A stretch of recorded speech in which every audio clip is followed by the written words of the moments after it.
Good morning. Oh. Can you hear me?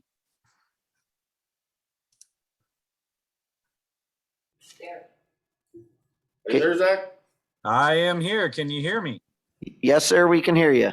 Oh, fantastic. I was going for the phrase of 2020 to 2022 is you're on mute. So I was really waiting. You know how it goes. Well, thanks for taking the time this morning. It's been an interesting last week or so with the legislature and everything that's transpired and how everything's going. I'll give you guys some brief updates here, and then we can talk about anything that you guys have some questions, comments, concerns. We'll tell you ahead of time that when it comes to the meetings that are transpiring at this point in time, it's pretty much just within the Democratic Party leadership. They're just telling us what happened. So we're doing our best to throw our 10 cents in. They might give us 2 cents every now and then. So let's start with some of the firearms bills. Number one, the high capacity magazine bill, Senate Bill 5078 did pass. And the issue with this bill, I mean, specifically even in the analysis, they're talking about how they know it's unconstitutional. They don't think they should do it. So what they did is they went after the commerce around, trade, sale, transfer. And they're going from that commerce perspective, just making it really difficult to even do anything with these. I think that there will be lawsuits, challenges to this bill. The fact that they put it through commerce makes that process much more burdensome in terms of evidentiary pursuit of this. I mean, you have to say, well, it's illegal under commerce, and that's harder to prove than the Second Amendment kind of deal.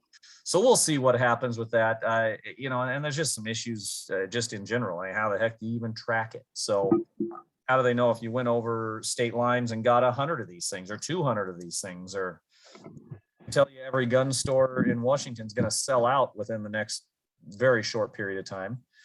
So that'll be interesting. And they acknowledge that it's not going to do anything to curb gun violence. So that can go on to the second one here, which is 1630.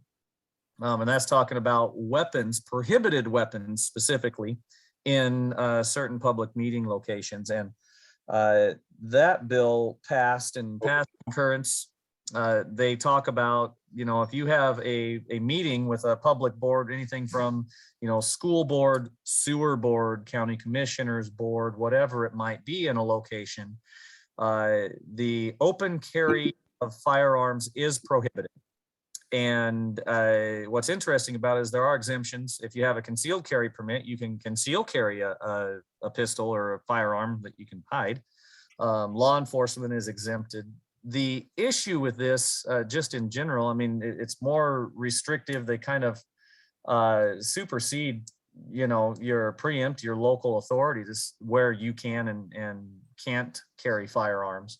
But also there's some really big questions around this thing, specifically as, well, let's say there's a Grange Hall and they hold a sewer board meeting there. It's not exactly specific regarding how long is that now a free zone or an open carry free zone. So it's not necessarily a gun free zone or a weapon free zone. It's just a open carry free zone.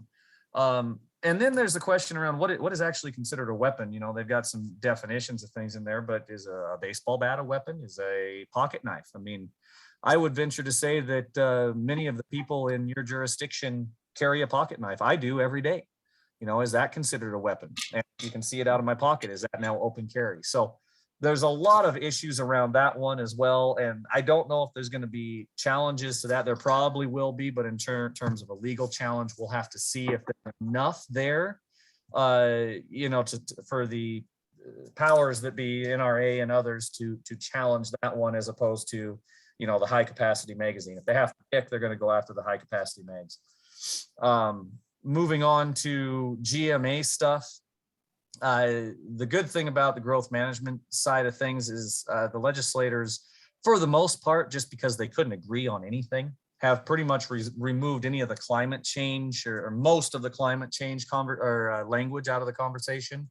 House Bill 1099 that was one of their big climate change and GMA bills. Basically, they changed it so much that they didn't concur on it. So unless they change their mind, coming out of the House here, the House refused to concur. And so unless the House changes their mind, that bill's dead, which is good for us. It was never really awesome for us, even after they changed it. And the proponents of it, basically they removed all the things that they really wanted. So now they're not really in favor of it. So they're just going to say, yeah, I think they're going to not really move on with that one. In terms of the other GMA bills, Representative Short's bill 5275, which is talking about enhancing opportunity in limited areas of more intense rural development. That bill did pass, and 1241, which is growth management planning, did pass. Again, they watered them down to the point, not necessarily where it's innocuous, but it was more clarification and really targeted more towards the larger counties, and we didn't get caught up in these too terribly much.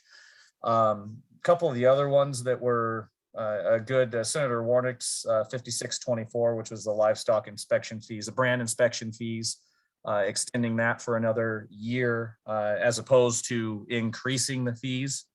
That one passed, which is good for us. And we can go on to the budget. It sounds like they have the transportation, the operating and the capital budget basically cooked. Again, this is kind of that conversation that, we're really not on the inside of. With what they're trying to do, I mean, the state's made more money this year than they've ever made. They're trying to transfer from the operating budget to the capital and the transportation budget, which will require some Republican support. So these last few days are going to be pretty interesting. I mean, to be honest with you, I'm surprised that these firearms bills passed just in general, because that will probably dig in a lot of the Republican side here, any of that Republican support. So some of the questions we've been asked here are specifically around transportation and, looking at the Public Works Assistance Fund and relation to MOTCA and this whole kerfluffle around Washington State thinking somehow that they're going to be able to charge a tax to neighboring states for their fuel that comes through this state. There's a little bit of conversation around that, like they knew that wasn't going to go over well, and that was their pathway to, hey, we're going to do this super extreme thing. Oh, darn, it didn't work. Let's do some funny stuff with MOTCA and the Public Works Assistance Fund. That's just, scuttlebutt is kind of thinking maybe that's what they had in mind all along. Of course, Phi and Leas were, completely oblivious to any of that stuff all the way through. And people aren't real excited about what Representative Phi is doing right now, just in general. Kind of oblivious has been the term that has been used. Like, gosh, did he read anything? So we're just kind of right now at the whim of majority leadership. They're trying to figure out within their party what they can get done. They're also trying to figure out what kind of votes they can pull their direction. So in Lincoln County, Commissioner Hutzel has been working for a long time with the Public Works Board, and they have drafted on numerous occasions. I mean, it's basically a constitutional amendment that would isolate those funds for the Public Works Assistance Fund and account, make it so the state couldn't sweep it and take it into education or transportation or whatever the heck they want, because it's a really appealing fund. Because when you borrow money from that fund, you pay it back to that fund with a very small amount of interest, and then the fund grows, which is great for the counties to be able to use that for public works. And there's a conversation held 2 days ago now with Speaker Jenkins to that effect. And long story short, what the result of the meeting was is Commissioner Hutzel said, I wasted an hour of my life, and she just doesn't get it. What they do get is that there's a lot of money in that account, and for years to come, there's money coming in. So the legislature is going, well, hey, we're going to take that and put it towards transportation. It's transportation dollars anyway. So they're not real motivated, even when we have this much revenue, to let us have our money. So one of the conversations I think that might be beneficial to have over this interim is really push on maybe trying to get some legitimate support, and real conversations around this constitutional amendment that would let us keep that money in the fund, especially since that's what it's for, because that's a huge asset for us. Part of the other conversations that we're having right now around 0.09 money is not really looking good for us, and that's going to cause some issues for a lot of the counties that maybe have bonded against that money. We're still waiting to hear back. We're trying to educate the legislators and say, hey, this really is a big deal for us, and this was a promise that it was going to be here, and now it's not. So that would really set off some of those budgets. I mean, it's not a whole lot of money, a couple $100,000 here and there, but I mean, that does make a difference. That comes, the smaller the county, the more that comes right out of your budget. So the interim conversations that we're going to have we're going to have to be targeted and real careful with how we have these conversations, because as I'm sure you guys are feeling, the pinch here with fuel prices and just inflation in general, the Democratic Party does not think they're going to do very well this fall. So since the Democrats are in the majority right now by a substantial number, any of these conversations that we have, especially with some of the more contested seats, may be frivolous, because we might have new legislators here as we come out of the November election. So there are some, I guess you could say, safer seats. But at the same time, those safer seats that are Republican held, take the 7th district as an example, generally, don't have a lot of leverage. And bills coming out of those areas, that's not the support you need. They're going to support us. So we'll have to have some of these conversations and hopefully prime the legislators that we think will still be around, and maybe some of the ones that we don't. And it might be worth having conversations even with some of the, potential, some of these people running for these seats. I don't know. That's a lot of the conversation inside WASAC right now.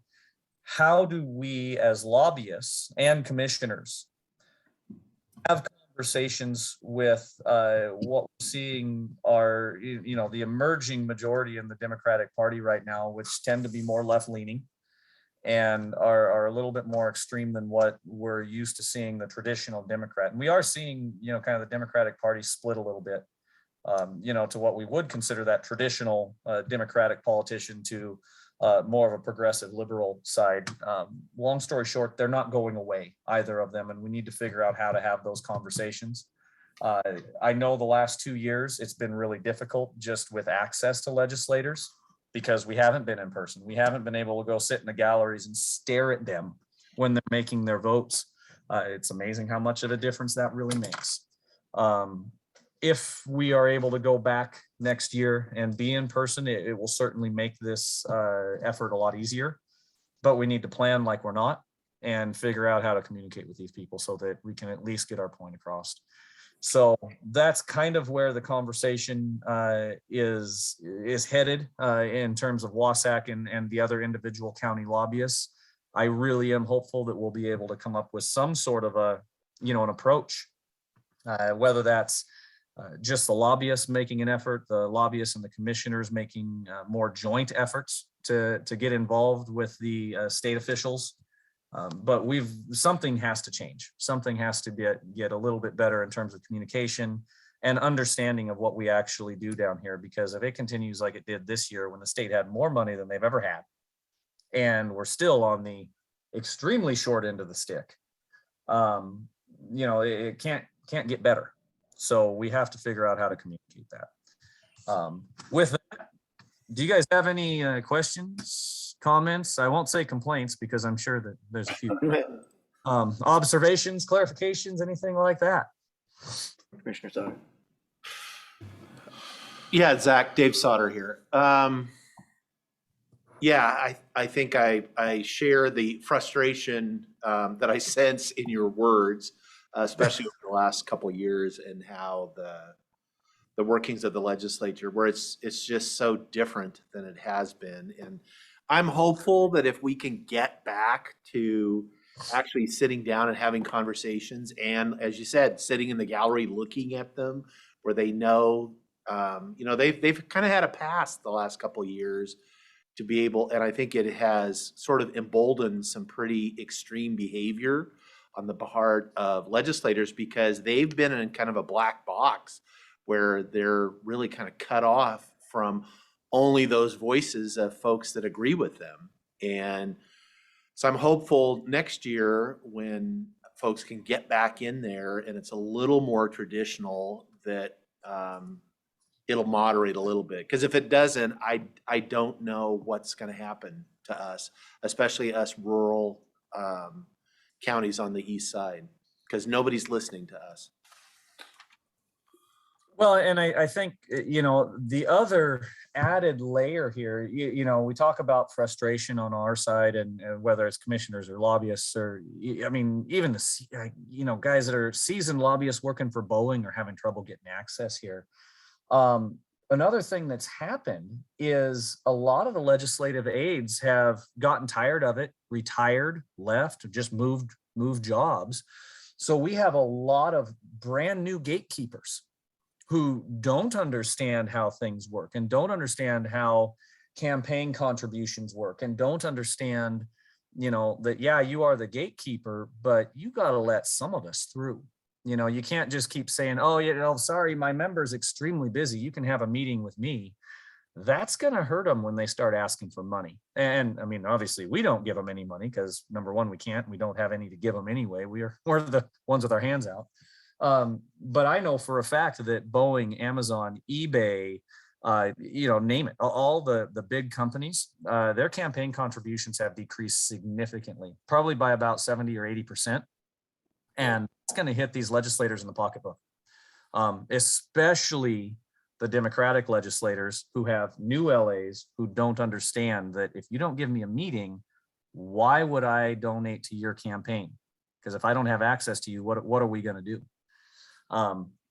So they'll learn that. And this is going to be an educational experience, I think, this fall for everybody. Let's see how it goes. And I can tell you from the federal level, they're not doing their party any favors. How about that? Don't know if you've been watching the news or even put gas in your car lately, but that can't be a good sign for the Democratic Party as a whole. Right.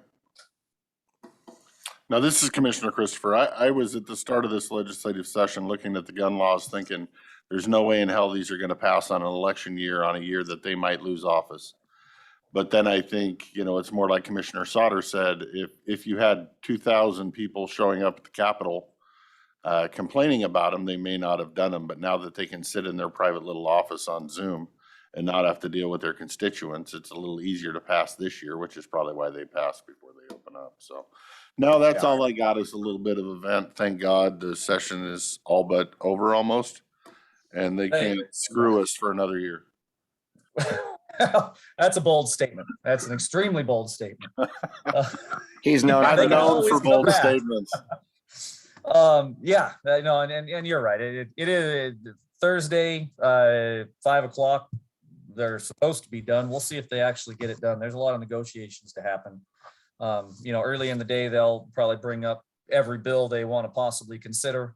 So when it comes to that 5:00 cutoff, they can just carry on, if they're not done by then, carry on as long as they need to, and cut the deals in the back room to get the thing done. But, what I'll do is I'll follow up with you guys here either probably next week to set up a follow-up conversation here, so we can talk after the session is over, talk about what we maybe want to do for the interim, how we want to approach this. I'll probably put that out far enough that we can have some conversations with Wasack and the other individual county lobbyists to see if we can do kind of a group effort here. I can tell you right now, in those conversations, the King County lobbyists pretty much always disagree with what we're doing. They're very unhappy that the climate language was removed from a lot of these bills. They're very unhappy that the gun bills didn't go farther. it's really interesting in these, you know, the lobbyist only meetings to hear their stance on this stuff. They're just as far as they can go and as much as they can get on these things is the King County. And, you know, Pierce and Snohomish are not far behind, but they're not quite as, hey, let's go all the way as King is. So that's really where this stuff is coming from. It's coming directly from King County, and even the King County Council is testifying in favor of pretty much everything that we don't like. Yeah. So People have lost the art of compromise and just shove it down your throat mentality. well, when you have nearly a super majority, you don't have to compromise, you know. And I'm not, for the record, I'm not hoping for, you know, a Republican majority in the House and the Senate here this fall. I'm hoping for a split House and split Senate. Make them actually put some good legislation out. Right. You know, actually talk about it. I mean, that's when over the last probably 15 years I've been doing this, the best legislation has come out when at least one of the two houses is split right down the middle. That's when you see really, really good stuff. So Thank you, there sir. well, thank you guys very much. I appreciate the time. I'll be following up here probably next week, and we'll get the next one on the books and see what we can do over the interim. Thank you, Zach. All right. Thank you.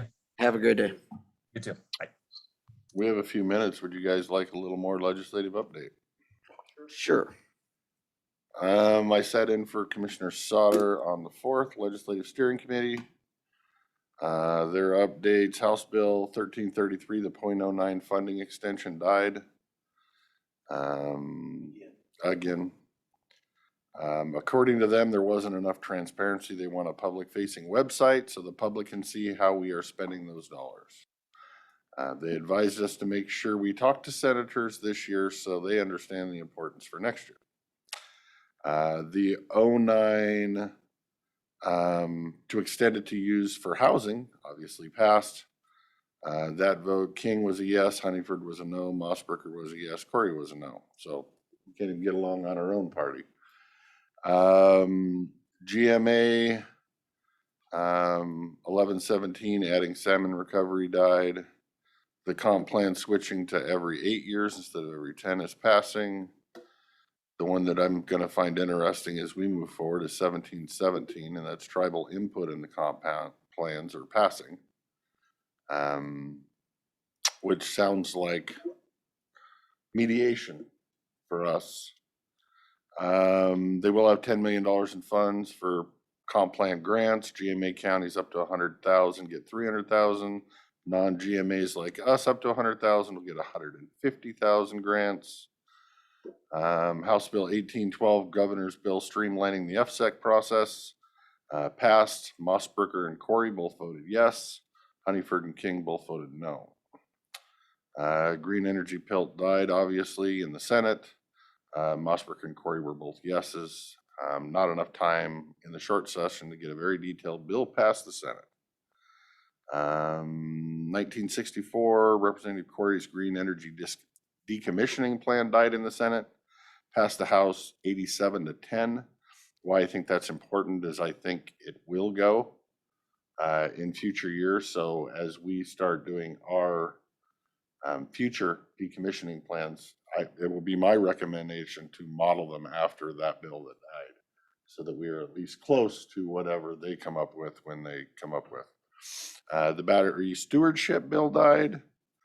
1845 Mossberger's body cam grant went absolutely nowhere in the House. So we'll be funding that next year, it looks like. Like he said, transportation bills passing. Pretty much not only will the state be keeping all the federal money, but they're looking to sweep the Public Works Trust Fund dollars, which he went over.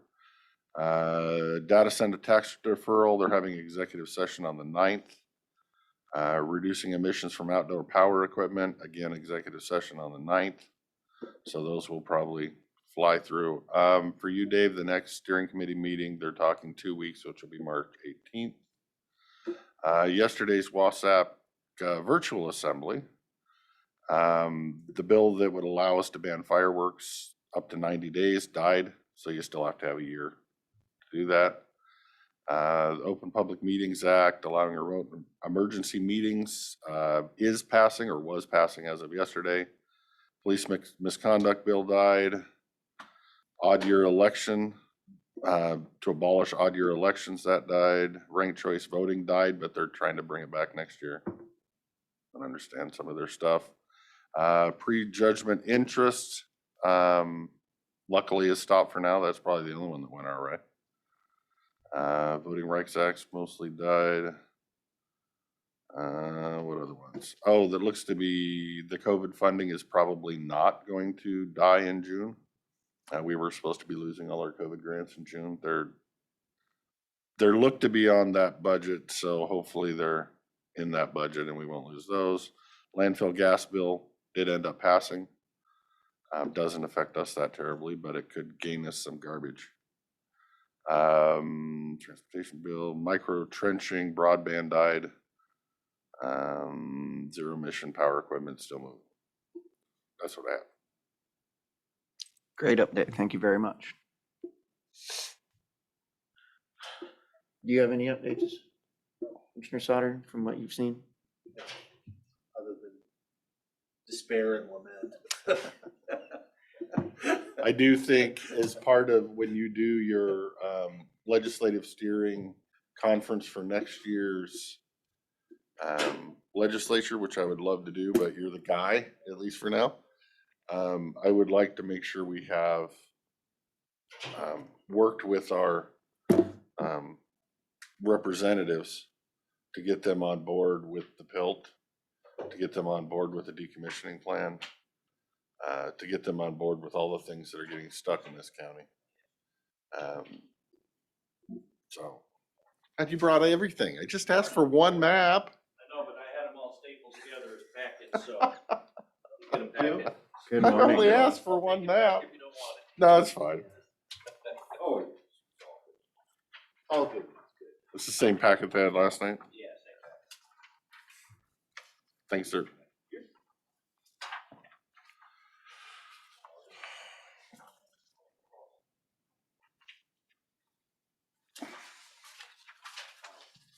Well, my desk is now on since our meeting is now moving. I'm respecting my seatmates. Don't want to call it any more controversy This week? this week. Thank you, sir.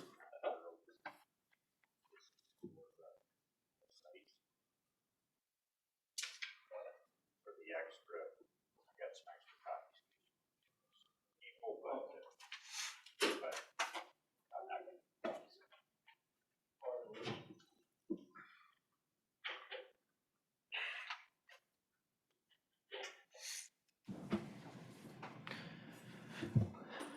We're a couple minutes ahead of schedule, but whenever you guys are ready, we're ready.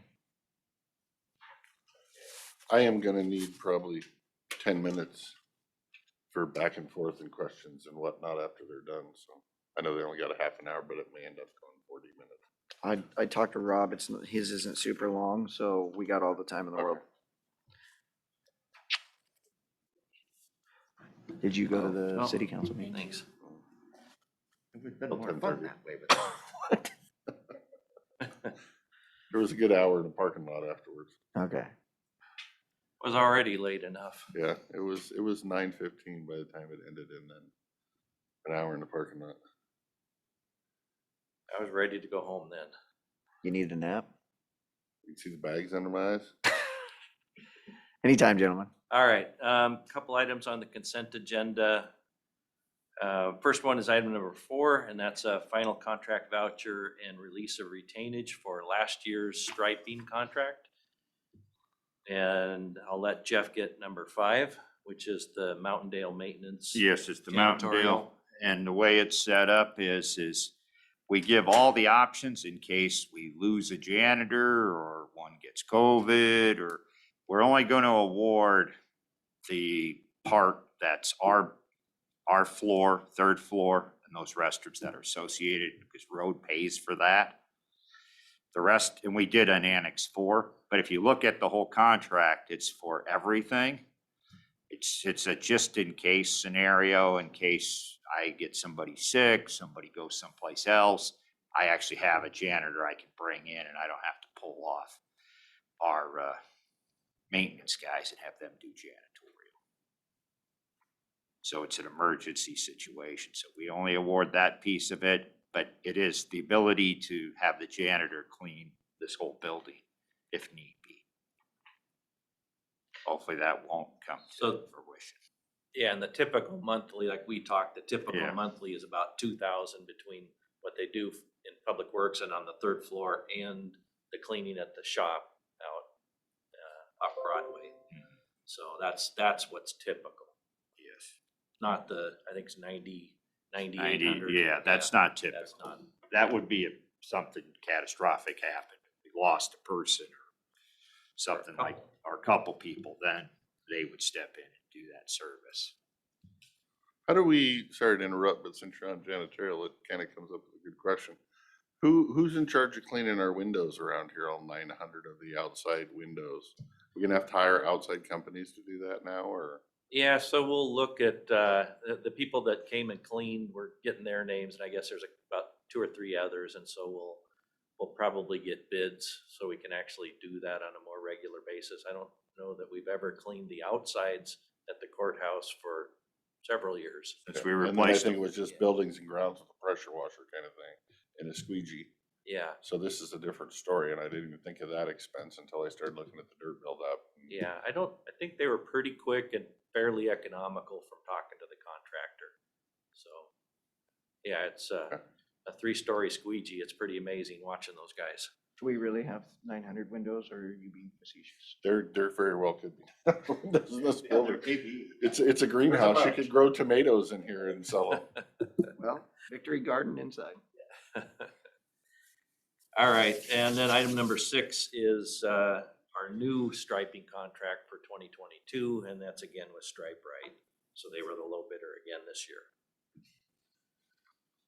Let's see, construction, not really a lot going on with the other 2 that have wintered over. We're getting ready, remarking what we can on Canyon Road for signs and guideposts. And the guy started sweeping on Roosevelt Grade Road, so it won't be long, we'll be starting those up again as well. Courtney Road, though, we handed out a map, so we're, as part of this, the upper piece is a major reconstruct, and so on these, it's typically a lot safer just to close that segment, except for local traffic, so it's just not a through road. There'll be times when it'll be a longer delay even for the people that actually live there. There aren't many in that segment, but there are a few. And so the closure request will be, the official paperwork will come through next week. And the plan is to close it from April 4th to October 15th. So there's a possibility it might open sooner, but we that's. don't tell people. Yeah, if it happens, it's great. If not, it's October 15th. So And it will be a You're hard just closure. closing at the top of the hill there. from the top down to, I think it's, Yes. down to where our big dirt job ends, Okay. Yeah, which is where the pavement ends. yeah, from both ends of the pavement. Yeah. How long do you expect the wait times to be? There Okay. won't be wait times. We'll get people through that live in the area, but it will not be open to the public. Right. Because we'd have to man it with then. It also saves us, Dollars. yeah, a couple $100,000 Flagging crews. flagging Yeah. you would have to have. So you're not flagging then at all to get in there? It's just stop here and we'll let, and. We'll is it- work with the people that live in the area, but other than that, they'll be told to go around. And we'll get the word out. That's why this map is, because these are the people that'll be impacted. What we do is we have an open house. And we'll get together with the group and then we'll explain the closure and that you just won't be able to go through there. How many homeowners are there? There's Six? 3, I think, that live in the area. We will live within the closure and those we will work with. Right. But everybody else, there's more than that, but they just come up here. They're absentee owners. If Okay. they come up and they need to get in, we'll let them in. But as far as they're actually manning the closures because say, I don't know, say Lee wants to drive through and look at the job, we won't allow that. Because the contractor takes, it's a big liability for them. And us. and for us too.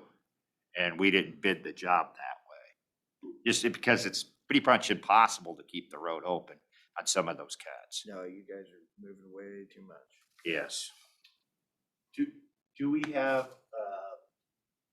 that's a very popular mountain biking. And I have concerns about, even if the road's closed, that, people like to just drive around barricades and. They So do. that the contractor's aware, I mean, that it may take some education. When you see the hordes there, especially on the weekends when they're not working, the road's supposed to be closed, I don't know what the solution is for people to respect those. I think the barricades. easiest thing to do is talk to the Krebs and have them shut it down early. Because once that thing gets shut down, the paragliders, the mountain bikers, nobody's gonna allowed to go up there. They usually do it, first of June. Say fire season, they're down. so. Yeah, Yeah. but if we're having an issue, that might. be We're gonna the best work with the Forest Service also and let them know and get that posted on their website that will be closed this year. So that, And I think. Maybe I'm fretting over nothing. no, but no, I- it's a good threat. It's a good We've threat. talked about that. I think, we'll post it and do what we can and then see what happens. Uh-huh. And then go from there, because I think there will be people that. We'll go We'll through. go through. Yeah, Yeah. we I mean, think when so I see too. people parking on the fog line on the state highway. Yes. Yeah, they want to go there. Yeah, that they're where they should know better, and the only thing that finally got their attention was they came and towed all their vehicles off. mm-hmm.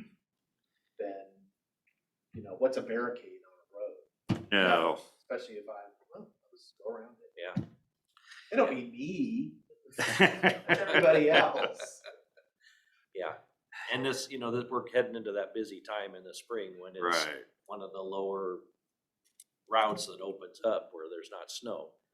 And that's where they want to go. So, yeah, it'll be an issue. Mhm. I think most of the locals understand. Well, I'm not worried about the locals. No, it's the people coming in from Portland and I mean, nearby I've areas. lived in a project before, and where I was right in the project, and that was before I was a commissioner, and it was fine, where we just worked with the contractor, and if we needed to, that's how it was. The road was closed for 4 or 5 months, but for us locally, we could go through and we just worked with them, and they, sometimes we had to wait because there was there was a bunch of equipment, and then they would get someone to drive us through. It was, to hand us off, get us through so we didn't get run over by, especially that was Broke Brothers, See, which I wasn't sure there's, That sounds like a mile Hey, case. Just so We- you know, it's muted. so there you go. We had it for 2 years where we couldn't turn right. We had to turn left to go the long way around. Yeah. 2 years. Yeah. So yeah, no, construction is construction. Yeah. This is chump This- change compared to that. Okay, so that'll come to you next week. Yes. Design side, we're moving forward on the Klickitat path. That's much closer. We actually got a permit from WashDOT, and I think Parks hasn't totally bought off yet, but we're closer with them. So I don't see too many hindrances to us being able to construct this summer. I do, going back to Courtney, there's a couple spots where people park now that always have parked there, paragliders that walk up there and everything. Are you guys gonna ensure that there's still enough off-road parking so that it doesn't impact the neighbor's house right there? Yeah, we've worked with Parks to maintain the Right. locations they had asked us to make sure there's parking that's available before and after. There are some areas where we've actually widened the shoulder to, Mhm. that's for multiple uses. Got it. So, Yeah, widen the shoulder. yeah, Good. I just wanted to make sure there's gonna be enough that they can park there and go jump off their hill. Otherwise, I'm gonna be hearing about it. Thank Yeah. you. Parking lots are still on track for the building. I don't know if we want to save the discussion. Yeah, we'll do that last. Okay. Let's see. Maintenance, it's sweeping sand off the roads, cleaning ditches on Lytle grade, and grading. That's the east side, Goldendale East. And then on the west side, we're sweeping and removing roadside brush and grading. So kind of those in-between items that need to be done anyway on an annual basis. On the building, so good news on the big hole or the big dig. We got a no further action from DOE. Somebody finally made a decision after we retested our well and sent those, the results of that into DOE. They finally told us that we're done. We can fill a hole and there'll be nothing further. Kind of like we finally got on the mill site. So, but the mill site took us a lot longer. Yes. So this is actually pretty nice. I love the phrase, we will de-water the hole, Yeah. de-water. So, yeah, so we have to haul off the water. So that was, there's no contaminants in it and we can haul that off. That is great. Yeah. So moving ahead. So the plan is to de-water it the 17th and 18th, and then we'll start filling it back in on the 21st. And that'll allow the contractor to come back in and finish the rest of their work. They'll put the rest of the crushed rock in and then be able to pave it, do their concrete, finish the sidewalks and all those kinds of things. Are you at all worried that the hole might fill back in between the 17th and 18th and the 21st? Oh, not. It might get a little, we anticipate that, but the idea is if we need that time for it to dry out around the area, because when you start dewatering, you're still, inevitably, you're gonna get leakage. Yeah, So it's it's gonna, everything is gonna get saturated. So that way, when we come back Monday, it's had that whole time to dry. And if we have to pump some out, which we anticipate, we'll have to pump out, maybe a couple hundred gallons. And then at least it'll be contained down in the hole, so where nothing will dry. Yeah, there'll still be water in the hole. The plan is we Yes. won't pump all of it out, but we No. have big rocks, so the rock, there'll be voids in there that the water can displace itself in. And then once we get past that, then we'll put some fabric down and then we'll put smaller rock and work our way up. So, We'll have a little French drain on the bottom. yeah, pretty Yeah. much. How, Yeah. according to our other well, right next to it, how far down is the water table right there? I mean, are we right at the water table? That I don't Yeah, I know. don't I'd know have to what look that at the is. results. We don't I wanna know. I was gonna say, you might wanna ask Whitney to go over there and measure the depth, because it might not de-water right now if we're in this wet season. It might just come right back up. It could, yeah. We'll check it out. Big enough rocks, it's fine. We'll take a look at Bigger it. French drain. The fabric's amazing stuff. It is, You and can build bridges, over a swamp. yep. Yeah. Put a full layer in it. You look at it, and go, really? Yep. Now that we've moved juvenile out of Annex 3, the plan is that building will come down. So after our crews finish filling up the hole over here, they'll move over to Annex 3 on the 28th, the week of the 28th, and demo Annex 3. So that's our Just plan. for clarity, we have tested, or we know as far as asbestos in Annex 3 we've abated, or There We it is. tested all the buildings and there's none in Annex 3. We do have asbestos in Annex 1 right? that we're in the process of getting permits, and we'll abate that prior to demo. Which is some tile in Annex 1. And the Floor bathrooms, tiles. that floor tile Right. stuff. What is the time frame on Annex 5 for him to pull that out? So they have to be out by mid-April. So this may help them. I think they're originally planning on pulling it out to the south. Oh, really? That's how it went in there, but this will give them another option. I think they Yeah. originally wanted to pull it out that way, and we're like, well, we're not sure we're gonna have the building out, so this may help them. Mm-hmm. Straight way. Mhm. Yeah. Yes. Okay, let's see, so the contractor's been busy in the evenings, working on punch list items and repairing things. So the flooring contractor comes back this week. They worked on the blinds last night. They didn't finish, but they're farther along.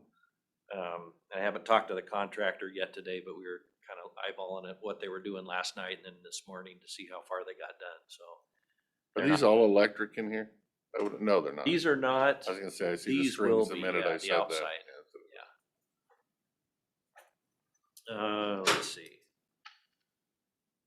Still working on the HVAC. They're pulling some more cables for the boilers. So we still have the issue with the core of the building heating up. And if it gets too cold, the chiller won't come on, which we don't want to have happen anyway in the winter time. And then the cold air intakes, the fresh air intakes, they have a set temperature too. So when it gets really, really cold, we can have heat, but we don't get a lot else for coolant, so that they'll only suck in so much outside air, which can make the core of the building get warmer, as people that are in the middle of the building have noticed. I know HR gets really hot occasionally, or has. I'm probably the only person that's appreciated my window so far, so. Yeah, and you can pop the window open. And I'm get tall some- enough to reach it, so. Yeah. So they're working on that as well. They still have more painting to do. In the HR weed area, they came in and put the drop ceilings. Last night, they'll reconnect the HVAC into that new office that was created. And we're getting pretty close to completing that. So the doors, I think, are probably the biggest issue these days, so. Parking expansion, we met with the city last night and they actually put the vacation of Grant between Court and Allen on the agenda as a hearing item for April 4th.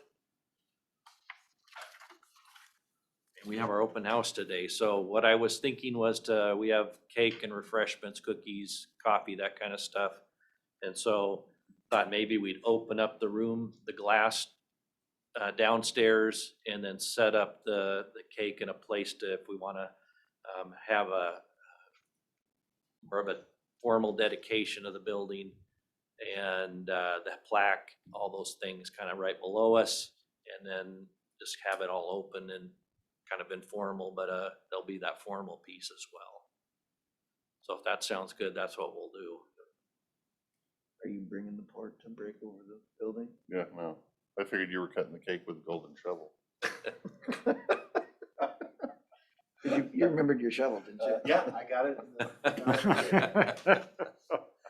There was a request for pie. We had to tell them no.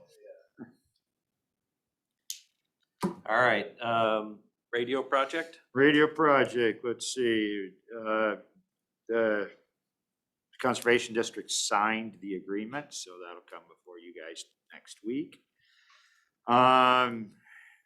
We're trying to hammer out the final stuff. We're actually making a site visit on the 16th with PUD. And so we can put our temporary power in, and that way we get one of the transformers. And then they'll set a transformer. And the design is pretty much done. We just, there's a couple decisions that need to be made. And other than that, we have to get the geotech up there still. But after next week, we should have a lot of it hammered out. And the construction part of that. Well, it's still planning on starting in May.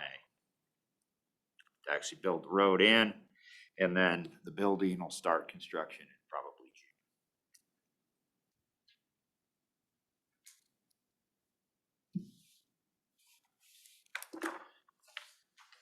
June. Okay, Bingen Underpass. So is another delay.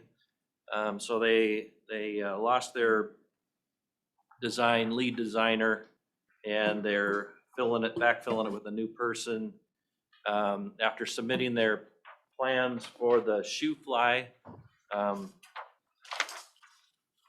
the railroad said that they would like to have the shoe fly location, which is moving the tracks basically to the north, that they would like that as their permanent location.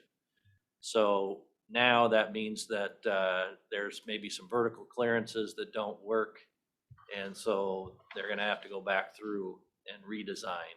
So during construction, it'd be fine to have less clearance under the bridge, but not permanently.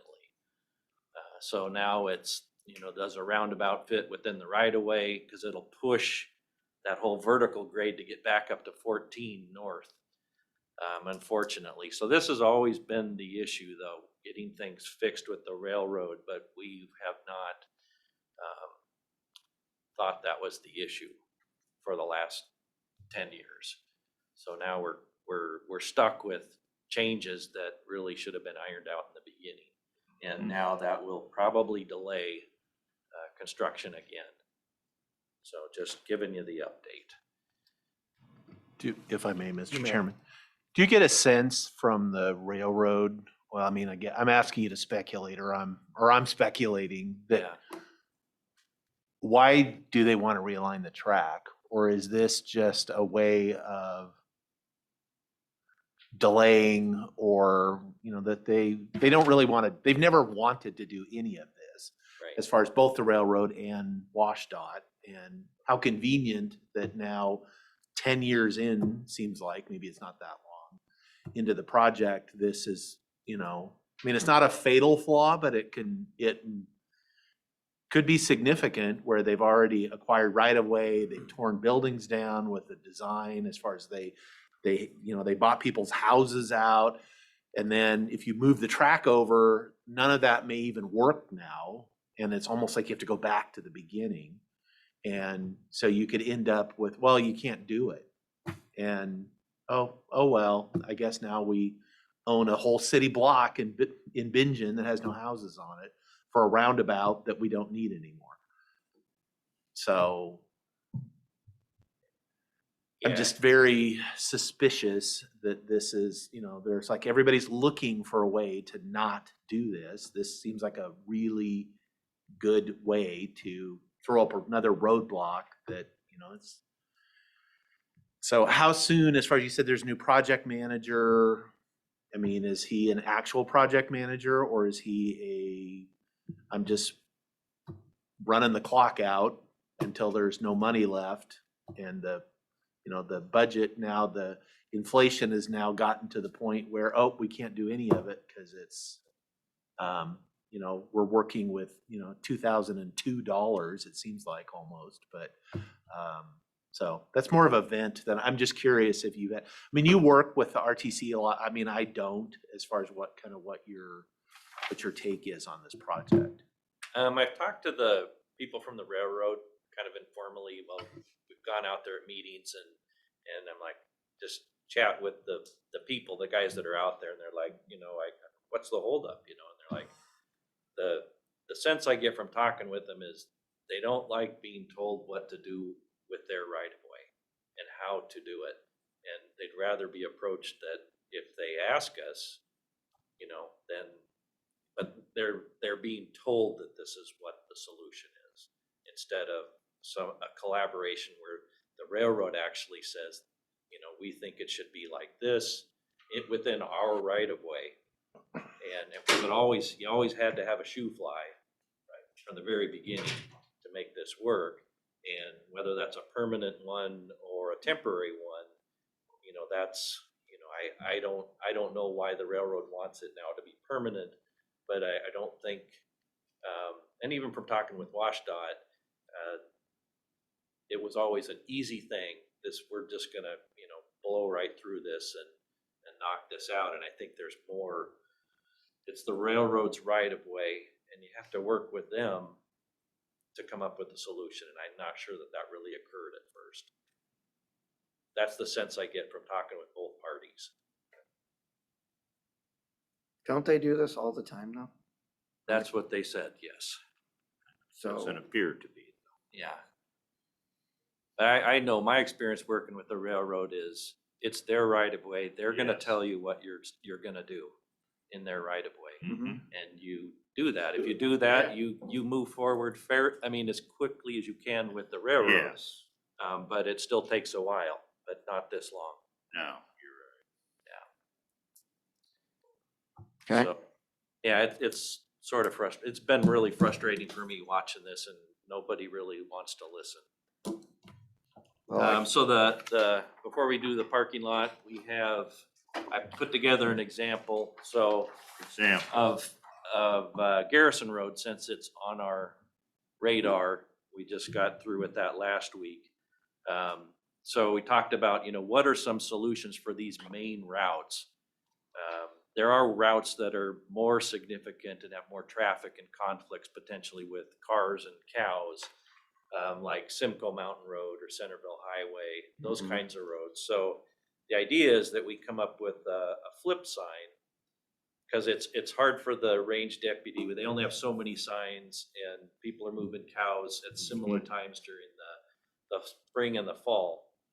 So these are signs that would be out there on some of those routes where we have issues, where the people driving cattle can go up and flip the signs, and then when they're done, they get flipped back up, just like our overweight, road when we have our restrictions, freeze thaw, Right. those signs are flip signs. And these would be available for that. So in this And case, this- it'd be, to cover Garrison Road, it'd be 3 signs. Simcoe Mountain, you're gonna have a lot more intersecting roads. So there'd be more signs on that route to get But cows. your thought is this is a test run to see if it works before we move up to those other roads? Yeah, I think, I Well, don't not think I'd do it on Garrison. Garrison. I think I would, do it, I mean, Simcoe Mountain is a big one. I think we'd have to talk to the ranchers. I don't know. My sense is that road gets used a lot, maybe Olson Road, and then. Centerville Highway. Yeah, Centerville Highway, and I know I've come up on them over a grade, and there's cows, Yeah. so it's. Say it's, Horseshoe Bend Road as it goes out too, cause yeah, you're right at the top and Yeah. they don't send a rider up to check it out. So if you're lucky as you're going through the whoops there, Right, you see them coming down 1, 3 or 4 ahead, but yeah, and not then you always. stop up here to make sure everybody else stops behind you, cause Yeah. it's pretty sketchy. Yeah, so I think, if we tried something like this, we'd pick a road that has more conflicts with cows and vehicles than Garrison, but this is just an example. Have you checked with the local Cattlemen's Association to see if they would be interested in partnering and bringing some funds to the table? Not yet. We wanted to talk to you guys, just that this is a potential solution, Right. and then that would be what we would do. so since it's orange, it's yield. What's right? that? Because it's orange, it's just, it's a yield per sign It's pretty a much. warning. sign. Warning, A it's a warning warning, sign. yeah. Yes. And an advice, please drive 35. Yeah, Yes. yeah, it's not, you don't have to, but it's, Leave it up all the time. You never know when there's gonna be a cow on. I mean, it's not just for the cattle drive. I mean, sometimes the cows come home. Yeah, but if you leave it up all the time, people will Yeah, start ignoring it. yeah, that's the A lot of problem this is with, about liability though. that's a problem with like our schools, another area, school crossings or zones, if you don't, like we have the flashing beacons, because it used to be without those, it was when children are present, well, are they here? I see a kid over there, does that count? So it's to have the sign have meaning and impact, we don't really want it open All when the time. there's Right. not cows being driven. So that's what this is for, is the driving, so. But it's an example. If you want us to move forward or pursue it any further, we can. But we already have some, right? The range deputies, or deputy has Yeah. some of these signs, yeah. They're He similar to just this. puts them out. Yeah, I they're on mean- stands. Yeah, I mean, the other option is you just have it somewhere where, and when they know they're gonna be driving cattle, they can come and grab it. If the range deputy's otherwise occupied and they're, out at the fairgrounds and they can grab it themselves and put them up, I mean, they care about the liability just as much as we do, Yeah, so. It's just an option. What do you guys think? Should we try them somewhere? I'm fine with exploring the option. But again, the funding source is what's gonna stick me. So I like the idea, but I don't like the idea of the guy who lives on Old Mountain Road having to pay for it. You get my gist. I'm a self-funding kind of a person. So as these is your baby, you should be funding them. Sure. I mean, we can explore how we, a way to Yeah. pay for this, is it, by request, like some of the other things we have, and that the people Request that or use pay. it pay for it. Or lots of different options that we can go back and Like I said, think that's about. kind of approach them, see where they're at, see what they Yeah. want to do. Yeah. We're Yeah. willing to work with them, but I don't want to fund it.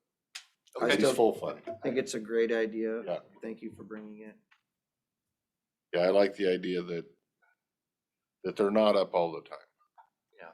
Yes. It's a new sign, people will go, "Oh, what's that?" as they're driving down the road, so. Right. Commissioner Sauter. Yeah, I'm supportive of trying it out. I'm fine with exploring other funding things, but in the end, the road is a system and we all pay. If I live on a straight road that has no curb signs, why am I paying for all those curb signs on Old Mountain Road or Horseshoe Bend? So I mean, it's all a system. I mean, this is specific to kind of an industry, so I kind of see that. So I'm open to it, but I don't think everything is fee for service. I think that's what we pay taxes for. So, yeah, I'm open to Okay. whatever you come back with. Okay. We'll pursue Oh, it a little yeah. further. All right. That's the end of our list unless you have Yes, something. no, almost. You done ready for me? I think so. Okay. I just have a punch list, you might say, of my own stuff that I'm curious. We'll do Grant Street parking at the end.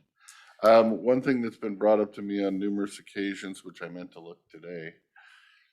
I know where it is on the second floor and the third floor, the little direction map that says, hey, go here to HR and whatever. On the first floor, is it in the same location down there around the corner, right on the inside of the hallway? No, you can see it from the, it's up against the It's up entrance against into the the wall there, elevator. okay. And Because there's been public walking around the building looking for this, that, or the other. And it's usually right now tends to be the auditor's office to pay their, car tags, Oh. or the treasurer to pay their taxes. And they're literally on the second floor asking where they should go because I'm thinking they didn't see the map or something. So I was bringing that up. I don't know if the board is interested, but it would be my encouragement to change the electrical vehicle signs to 30-minute parking signs.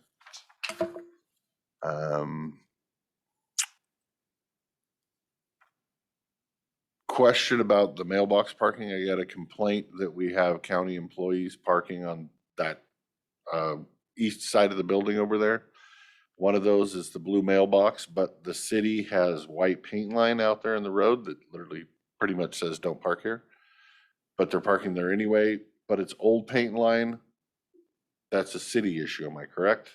So we'll go back because we should have marked those parallel parking lines there. And I'll talk to the city about hatching that out when the Because weather's it's like there's a better. block there of white paint, but it's really old. Yeah. So you maybe can't- that's it. It needs to be, Yeah, it needs to because be. it was actually the fire department that was complaining to me about that one because they couldn't get to the mailbox. Yeah, that one and then ours by our entrance for the courthouse, where the parallel parking is there. We'll mark that out. We will, because we're not done. Okay. I mean, that's part of our project. And then I noticed people are parking on the north side of the road. And so we're gonna put up a couple signs because they're not supposed to park there anymore. Oh, yep. They're parallel parking up against that curb, and that narrows the road for the fire department as well. Just wanted to give you a reminder about picnic tables as it gets nice. Dispatch sound panels. I believe that this board agreed that we were going to be doing those sound panels this year. I did just get off the phone earlier with Mr. King, who said that he has fund balance. Because he got an additional, I don't know, $150,000 grant, so we won't be using some of his REIT, so he has excess fund balance.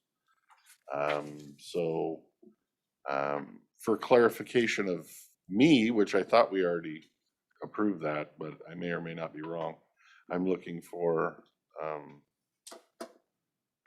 direction for Public Works on whether we are or are not, as a board, doing those sand panels this year.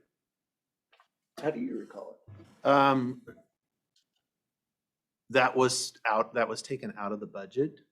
As far as during the budget process, it was pushed to the following year. Right. We had conversations about, is that really a smart idea?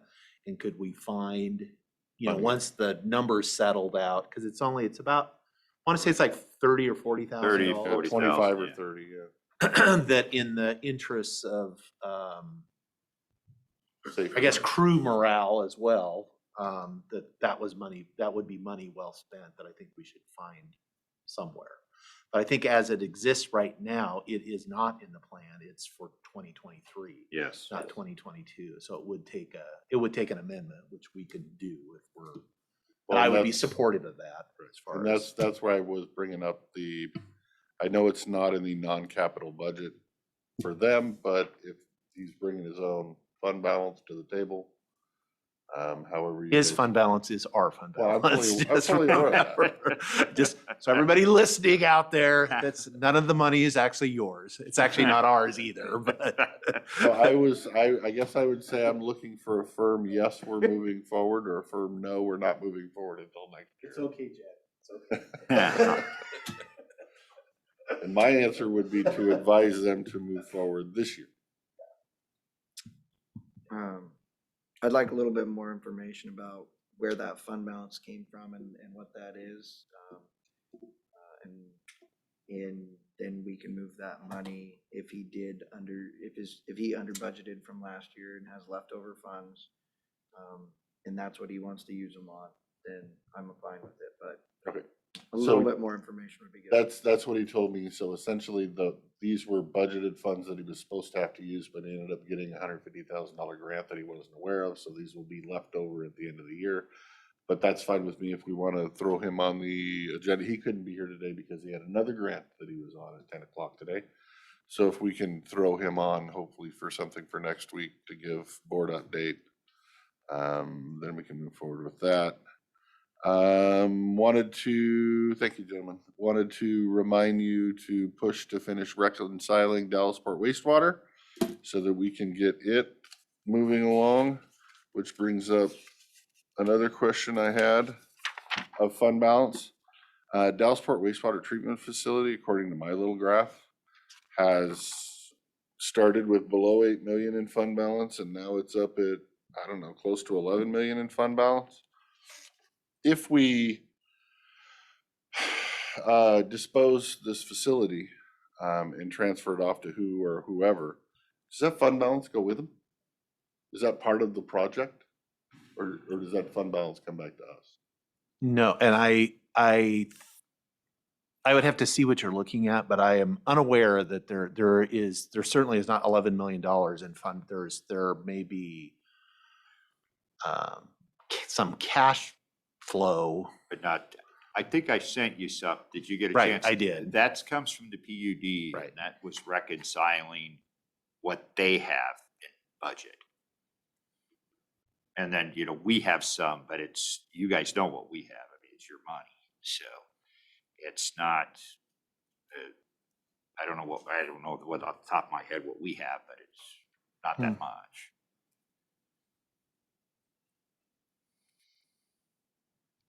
Okay. Yeah, because I think we were asking for additional funding for capital. Right, exactly. So Yeah, but think that there's- definitely, as far as to whatever the number is, would stay with us.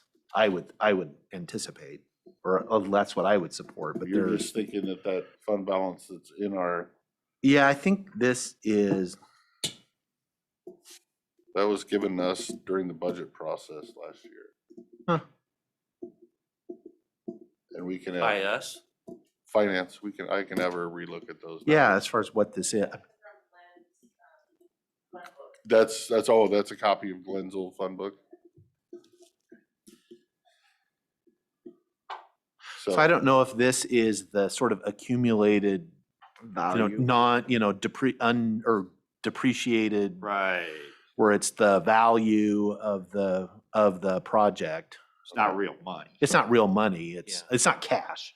So I don't know what this is, but yeah, to my knowledge, the only cash balance that's on that is just for, actually, there is some, but nothing like that, to the point where even the capital projects that were suggested, there's not enough cash in the fund to even pay for that, Okay. that it would take additional, that's one of the things that we're What are the arguments? we're having a Yeah, discussion with the PUD about I'm sure. Yes. right now. That's why I want to make sure. Yes, I got that. So, yeah.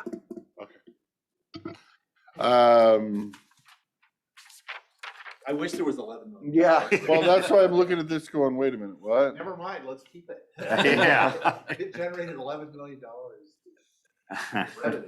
Wow. Funny math looks different on paper when you put a graph next to Yeah. it. That might be- Yeah. Last is, let's for you anyway, is Grant Street. If you look at page 2 of your map.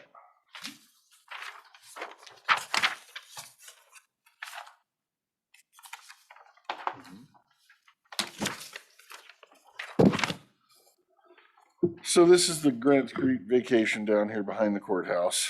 And at the bottom of it, it's going to be closed off is the way it is now on the south side of the jail.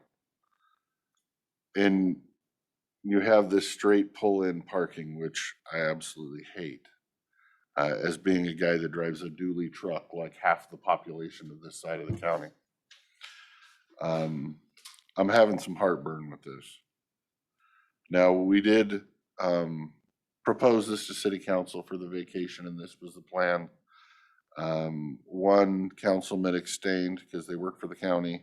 One was a no on even having the public hearing. The rest voted yes to the public hearing, but there's concerns there. And the more I look at this, the more I don't sleep great on it either. So I guess my question is, hard to say, gentlemen, but looking at this right now, I'm not on board with it. What, and how, that- what's the reason? I don't like the non-through traffic and I don't like non-directional parking.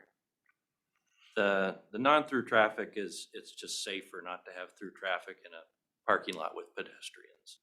And that's really the primary reason. If it remains a through street, then there's really no reason for a vacation either. Right. The way Why I'm did we looking at it, it doesn't look wide enough though in between to make it a through street, because you've got the way the parking's sitting. Why did we Would switch narrow it up, from, Yeah, It's gonna narrow it up.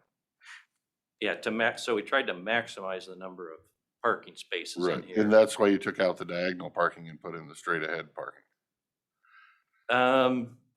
No, because you can load from either direction of travel. I can come in either way and pull into a spot. It doesn't matter. Whereas with angle parking, you only can load from one direction.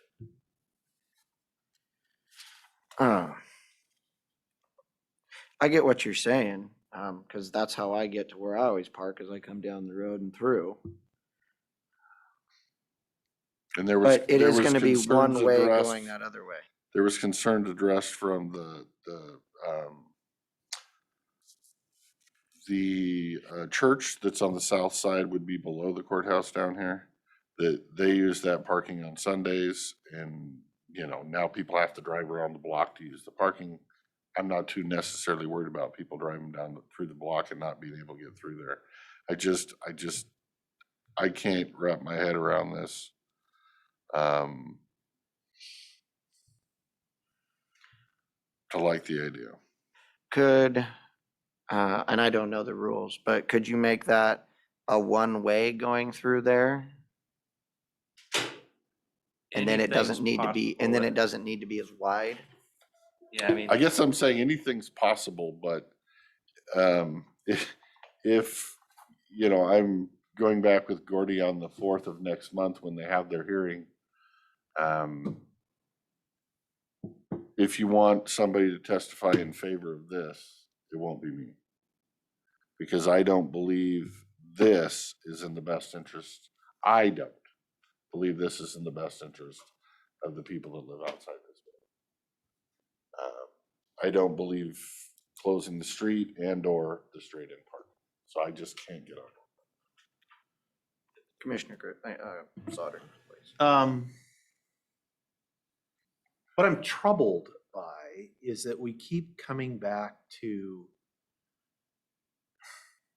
we have engineers, we have experts that we rely on to make, to bring us stuff. I'm not a traffic engineer. I'm not, so I guess I'm trying to stick up for the experts in that I mean, I don't really care one way or the other, except that I'm assuming from the interactions I've had with you folks and other professionals over my career, even before I was a county commissioner, is that generally there's a pretty good reason why, there's thought given to how things get designed. That I, as a layperson, when I come up, I mean, it'd be nice to have everybody that you can park a hay trailer in every spot in the county. That would be nice, but sometimes that's not practical. That we're trading off things that we need a certain amount of parking spaces and maybe we don't. So I'm assuming, as far as your, we came up with the design was to, close Grant Street. Otherwise we don't need a vacation because it's just still a public street and people can go through. I'm assuming we could, abandon that plan if we want to and leave it, but then the only way we'd have to redesign the parking lots, which I'm assuming is gonna result in less parking spaces. It would appear to me that would be the down. And that's something we can have a discussion about, but that we understand when do we pull the trigger on things and not keep redesigning things. Well, I would add, if I may, sir, interrupt. Sure. That all of these plans were set by the previous board. It doesn't have anything to do with the previous board. It has to do with, do we rely on engineer? It's like, I'm not in here saying, well, why is that beam that size? It's like, because we had a structural engineer and I could say, wow, that seems awfully big in my experience. And why did we waste this money on this giant beam out there that's holding it? Because the structural engineer stamped the plans and that's what they came up with. And that's what I'm paying for. Same with this. Traffic engineers came up with this design. And I'm not saying it's the only design. It's not. It's everybody has a different opinion. But I am not a traffic engineer.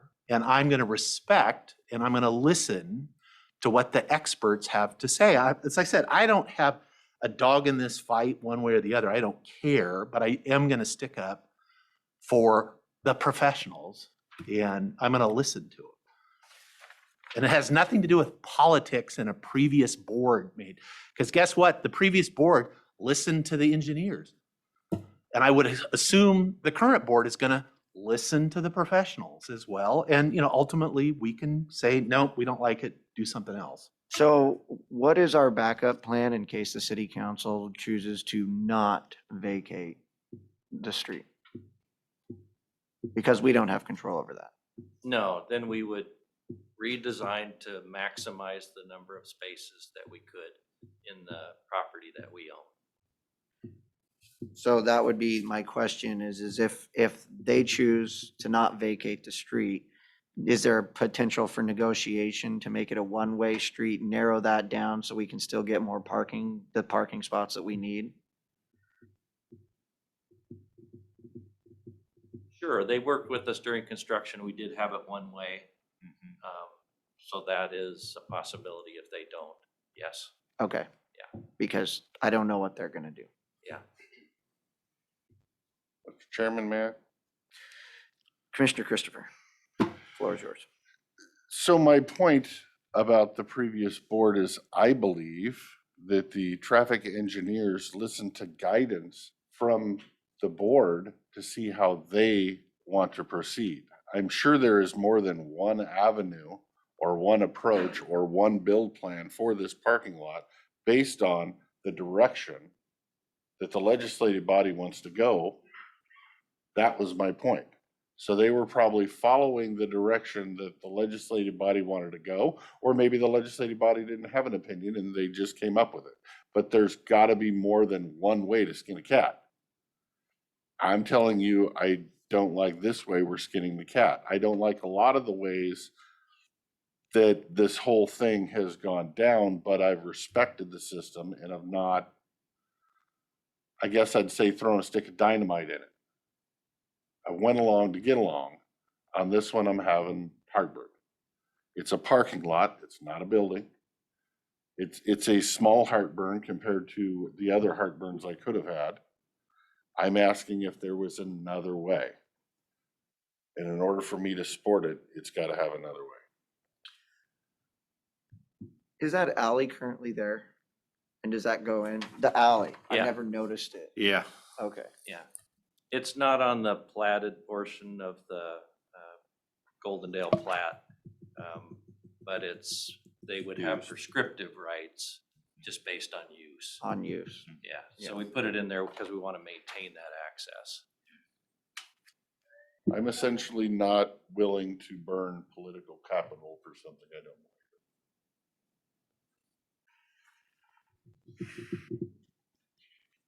So you can continue it the way it is, and that's fine, and take your chances, or we look at other avenues.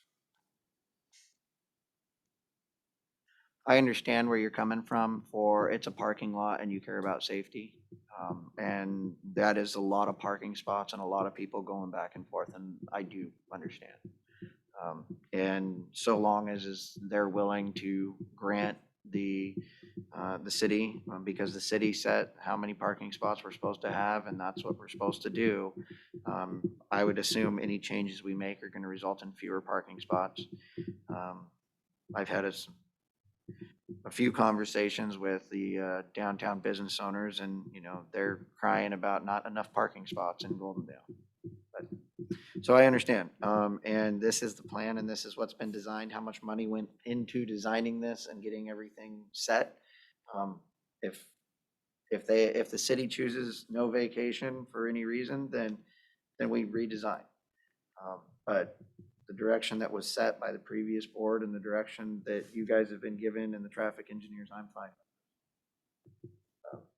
If they change their mind, if the city says no, then the city the city is saying, well, we don't care about that many parking spots, we care about something more, which is on them, not on us. Right. But we have to meet our requirements. You're 79 parking spots over your requirements, so.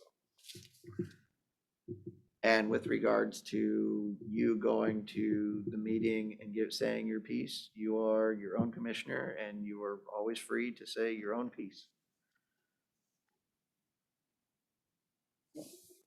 Good enough. All right. You got something else? No, not for Public Works, but for us.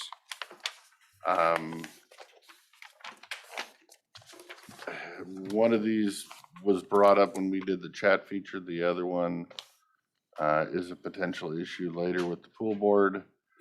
I think it would be in the best interest of this board to not make decisions today.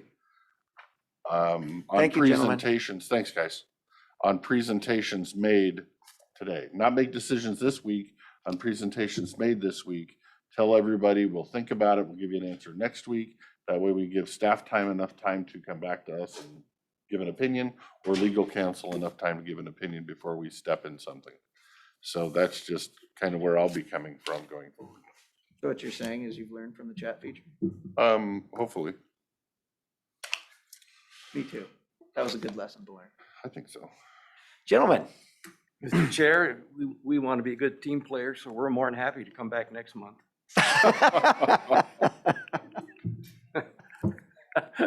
I got everybody hot and bothered before you got up here. Just kidding. So Jeff's going to be the leadoff hitter, and Jen's warming up in case he's batting cleanup. So, in IT, we wanted to. Improve your batting. Yeah. So we want to start off with good news. We think it's good news, is, IT has the Solar Wind Service Desk software that they use for their service desk portal. And Jen may talk more about it later, but she's using it for fiscal supplemental forms and processes. HR is working on adding the onboarding forms and processes to that portal. And we found out, or Jeff told me recently, that Buildings and Grounds is going to move their work order system, or use that for their work order system as opposed to upgrading or purchasing the one they have.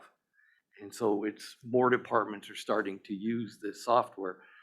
And I think that's important for a number of reasons. One, we talk a lot about knowledge management, cross-training, trying to get things out of people's spreadsheets and putting them in a centralized location. And that is now happening because we can put processes, document processes and forms on this software. So it's not on somebody's desk, but it's centralized and available to everybody. So we're pretty pleased that departments are starting to use that software. And I think there's multiple benefits for them to do that. You want to add anything? No, you pretty much covered it. I mean, the software can be used to standardize processes, which is pretty useful, especially for interdepartmental processes. So we wanted to give you an update. I think Courtney's on the phone. We just told her we were going to give you an update. Oh, I'm sorry. Please remind, there was some issue with Solar Winds that's in my memory, that there was some negative. Different product, but we do have that product as well, but we were not a part of the breach from SolarWinds. I think a county, their system went down because they were able to get through, somebody was able to get through solar. It was a big breach, but yes, didn't affect us. Yeah. So we wanted to give you an update on document imaging, and we've had some discussions about adult probation and juvenile, I think mostly needing software with the retirement of the previous director, and had a legacy system that he had created, and we talked about using on base. So Jeff has been working with Courtney and on base, and wanted to give you an update of kind of what that's looking like, or at least initial discussions are. Yeah, so our initial kind of step into on-base would be adult and juvenile probation. The upfront cost would be a little high, but it would be kind of a lead-in to a county-wide document management system. And we would be using Nardos's, our new on-base system administrator, to help with the project. The initial cost quote from on-base or ImageSoft, our on-base provider, was $125,000. But we believe we could build on that, and there are ways to reduce it as well. I think Nardos thought if she did the work, we could potentially cut that in half, still be significant licensing issues with that software. And we're also, I have a meeting this week with Public Works to discuss maybe a future rollout to them as well, that could span multiple departments, Public Works, building and planning, to digitize their documents and get them into on-base as well. So one thing we're trying to avoid is in 2 years, hopefully, the state's going to provide adult and juvenile with software at no cost, standardize it around the state. So we want to make sure that any investment, should we go that way, wouldn't be lost in 2 years. So whatever department we would start with initially would have a higher cost, and then the more departments we add to it, the cost would be lower. Now, whether it would be 120,000 is, we don't know, but that's the initial. So the initial departments that I've discussed it with was adult probation and juvenile, but in the first leg, I was hoping to get also Superior Court and East and West District. I've had some communication with Superior Court, but not as much as I have with the probation departments. So that's kind of where we're at with that. So still exploring, still looking into it, still looking at options. Before we had serious discussions with you about whether we move forward or not, and talking to the judges and other departments to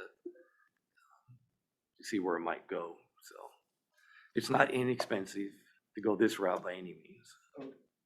Don't we currently have some on base that we use throughout the county? The clerks have on base, yes. So why would the first one be more expensive than we build upon it? We already have it. Wouldn't it be less expensive as we're building off the clerks? It's just different types of licensing and workflow. The clerks use it mostly just for document management. Adult and juvenile probation would be using it for document management and case management. So it wouldn't just be documents that they have in it, and that requires different licensing. I mean, Jeff and I were talking before the meeting. He thought just the licenses alone to add these departments could be 50 to 60,000. I mean, we don't have a quote from them yet, but For how many employees? That seems. Commissioner Christopher, you may. I could be brain dead, but don't answer that, dude.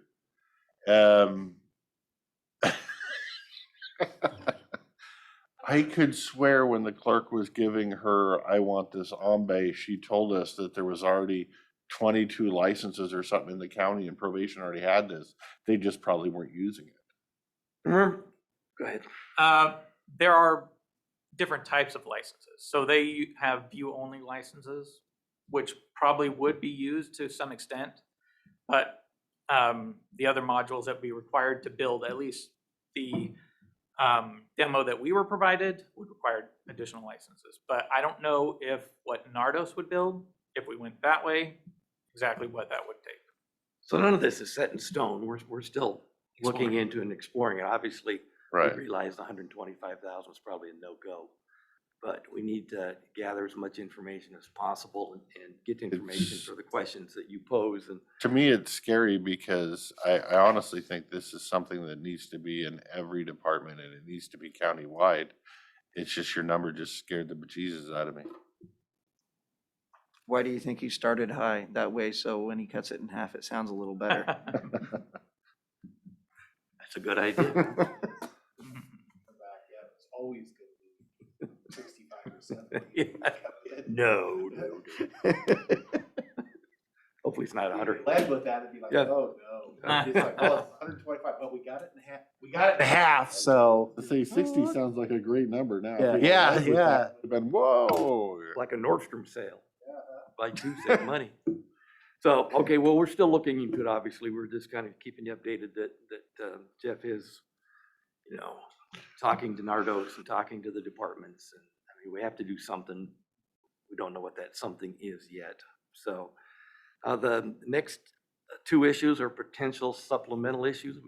One we know pretty sure, one we're still working on. So as you recall last year, in the second supplemental, we had funds in there to move to the new trunk lines, eliminate the long distance calling, save about 60 grand. When the second one got kicked to the third one, when that got approved, because remember we did, the third one was the second and the third supplemental together for some of the items. The vendor didn't have enough time to get it done. It's just now been implemented this last couple of weeks, correct? Yeah. So the money that was in the supplemental at the end of the year to cover implementation is back into the general fund. So we've incurred $13,000 to $15,000 in implementation cost that the funds were available last year. Now we know that because we didn't have people not budget for the long distance and the phone lines, that money is still spread through all the funds. So we know there's savings in there. We'd like to work with Jen to see if we can identify 13 to 15,000 with whatever the final number is, and pull that out of some of those, the general fund or other funds or departments, and to cover this implementation cost. So the money's in there, it's just spread out over all the different budgets, and either we could pull it now, or it'll roll. If they don't spend it, it'll roll to back to the ending fund balance at the end of the year. So, but that is an expense we have to figure out how to cover. The other one's potentially a little more expensive. Microsoft operating licenses for Windows 10 is usually paid in December. It's about 30 grand. Microsoft, we've been working with Microsoft to come up with a different kind of agreement, and we weren't able to get the payment invoiced for the payment last year. So there's $30,000 roughly floating out there potentially. What we're hoping to do is by redoing the agreement, they'll take the money in the budget that was for the December 22 payment and apply that, and we won't have to make a double payment in 2021 this year, so 2022. So it could be up to $30,000. Money was in the budget last year, rolled into the ending balance. Plus, we'd like to get the payment out of December and move it up earlier in the year, so we're not playing that game with the big ticket item like that. So, anything else? No, I don't think so. Any questions for Jeff? No, sir. You're getting off easy today.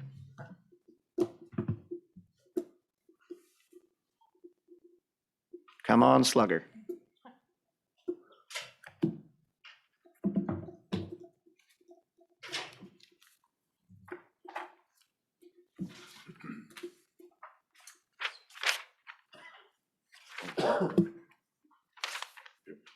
Trish.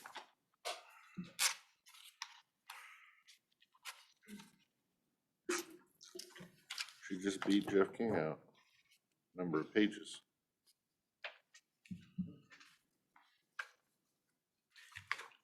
Could you email this to me, Jen? Yes. Thank you. Okay. And, So on the 2nd, I invited elected officials, directors, and their budget staff to meet with me to kind of go over what's expected over this next year and the 2023 budget build. We appeared to have a majority of everybody there, either in the room or on Zoom. I spoke about the following. We touched base on structural deficit. I talked about inflation rate and the cumulative inflation rate over the last decade being 22.5% and what that means in relation to the structural deficit that the county faces. We talked about the calendar and that I was integrating the budget calendar into all of their Google calendars, and that I would send invites out for all the due dates, and that the statutory due dates would be listed in there. All those invites went out yesterday, flooded everybody's inbox there. We discussed the first supplemental due date being April 8th. Budget due dates workshops will start after fair, and the proposed budget adoption date being November 8th, I believe. And that gives us a wiggle room for a couple more dates if we need to roll over further. Supplemental process is going to be completely different than what they're used to seeing. Like Rob and Jeff had spoke about, we're going to go through that help desk portal. That way there is an audit trail for the supplemental, which I was previously having to document through Google or spreadsheets, basically. This provides another avenue of audit trail. As well as its ability to be accessed electronically. So now, I won't have to, there won't just be random supplemental requests sitting on my desk or in a box somewhere. They'll all be housed electronically in one spot that I can access from anywhere.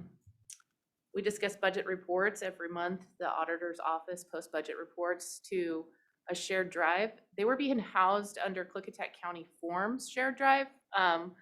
Didn't quite make sense to me, so I worked with the auditor's office. We got those moved over to the budget folder, shared drive folder. Let everybody know and walked through that with screen share. Over the course of the last month or so, well, actually a couple months, I'd been building a wage and benefit form for countywide. I put it in a Google worksheet. I then shared it with every elected and department head to verify my data in there. And that was to capture that 4% COLA that's not budgeted so that we can have a running idea of what that number is going to look like. I asked, now elected and their directors and their budget staff doesn't have the ability to go in there and actually change the data themselves because it's such a massive workbook, but they do have the ability to comment. So I ask that they keep that updated by assigning comments to me when they have staff changes, so that as we go through this year with all of the cuts that we made to the budget, we have a better understanding to be able to monitor what's going on and keep up to speed with that. We also went over assets every year. Directors have to put together some asset lists for the auditors. It's a statutory requirement by the SAO. And so again, another Google sheet went out. The only list that I had looked like had been copied year over year. So with our last audit and the new building and the amount of surpluses that we've had and are going to have, I asked that everybody did their due diligence on really getting every item that they have on this list. I know it's a ton of work. I beg for forgiveness, but if we could really get a baseline of what inventory and assets, small and attractive and capital assets that we have, that the goal would be that they update this list throughout the year as they purchase or as they surplus, instead of doing this mass push once a year and stressing everybody out. So they seem to be on board with that. It is taking a lot longer than it would normally do, but they really are digging in, counting their furniture and whatnot. We are gonna be looking at policy related to capital, related to assets. There's no like bottom line number threshold. So the finance committee, I believe, is going to be talking about that, but Brenda also spoke to assets and was able to answer any questions for anybody. Good, man. Mhm.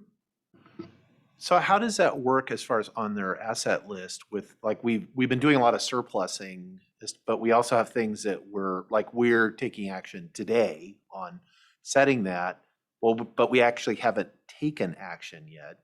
So they're working on these lists that are they anticipating doing it and they're just going ahead and modifying them now versus, or do they doing them and then, oh, well, now after April, when stuff is actually gone, they have to adjust their list because those things are off of them.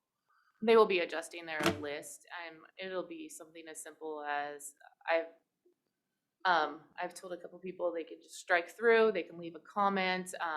Right now, it's just raw data collection, and that once that they get all of the data into one sheet, then I will sort and I will organize, and then we'll get it out to where they can make adjustments as they go forward. Jen's working with Gordy and Angie too, because obviously everything in this building has to be documented, all the Right. furniture.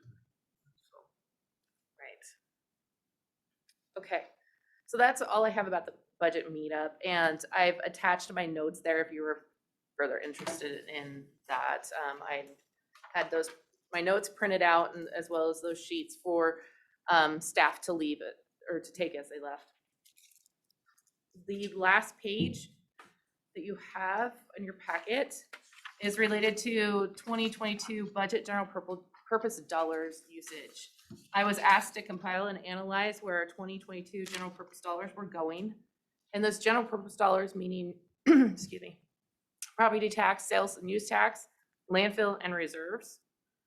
So I've developed a dashboard and sent a link to you all this morning. I'm not sure if you had a chance to look at that yet. But this is a printout of that dashboard, and then I've shared my screen so you can see. If you click on the link, this is where you're gonna go. I've created workspaces for us. So the BOCC Finance is the workspace that I share with the three of you and Rob. Within that, you're gonna go to the 2022 financials. The 2022 revenue is where this one's housed. And this is what the dashboard's gonna look like.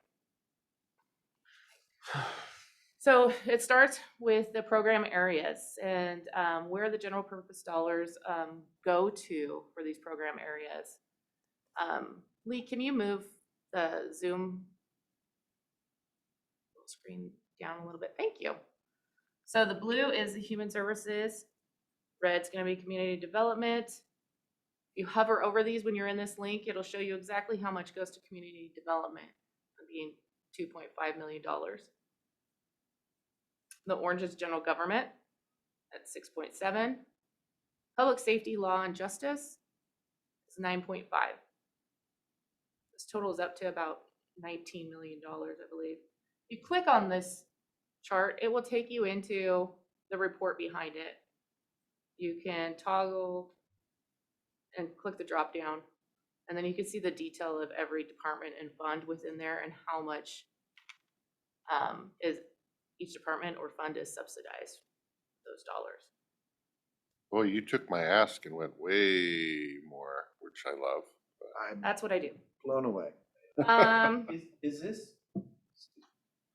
Will this, or is this information going to be available to the public in some way eventually? Or I'm still working on how to be able to do that. okay, At this, so this would be super for some folks. I'm not Let's- sure that Smart Sheets can integrate to the, I'm hoping that I could integrate the dashboard from Smart Sheets Onto to the the web website. page.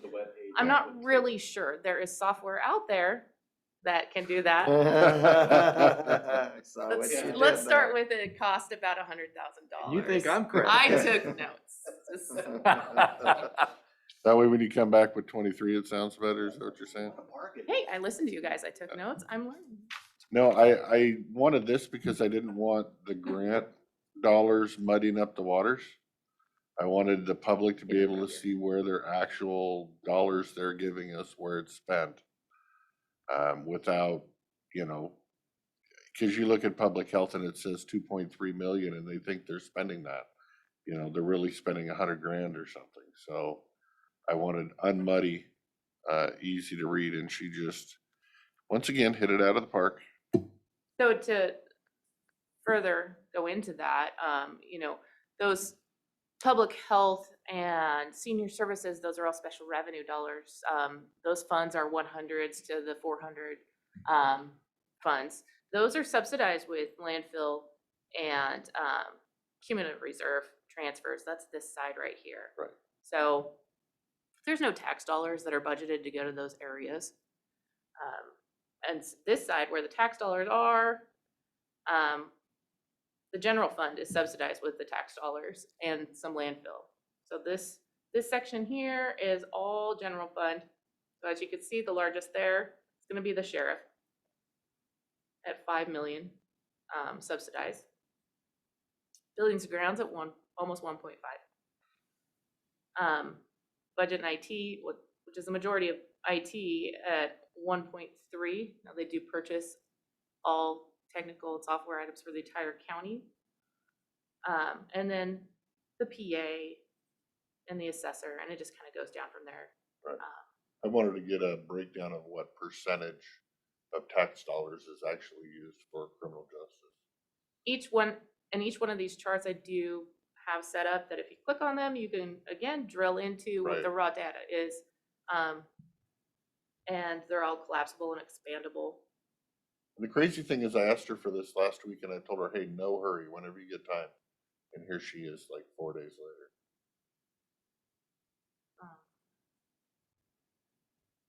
So you could see all the revenues that they have budgeted.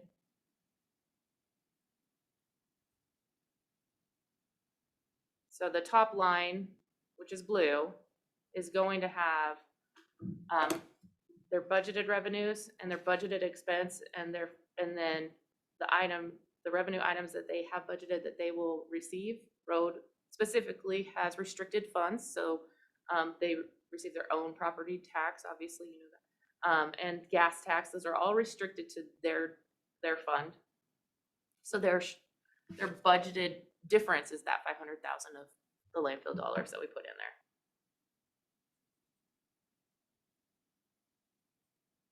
Let me know if you guys have any issues accessing that link. Your permissions are set to view and comment. So if you you can't change anything, so don't worry about that. Or you shouldn't be able to No, change anything. we had that discussion 2 weeks ago. If you'd like to leave a comment, you just hover over the line over here, you'll see that actual comment symbol that looks like a text message symbol. You just add it, type it in there. and hit enter. I'm not sure, because I'm still fairly new to Smart Sheets, I'm not sure that I will get a notification, but I'll Check it. I'll look out for that, yeah.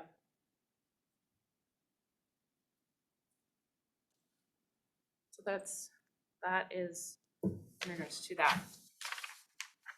Any questions related to the dashboard? Okay. I emailed all of you a 2022 budget book. I know it was about 200 pages. That is, if I don't hear anything back about any mistypings or errors, I will go ahead and move forward with getting that published to the website, which is currently still being built. Shelby has been awesome in helping me do that. So we're finalizing that today. I haven't had time to look through the whole thing, but I will do it by the end of the week.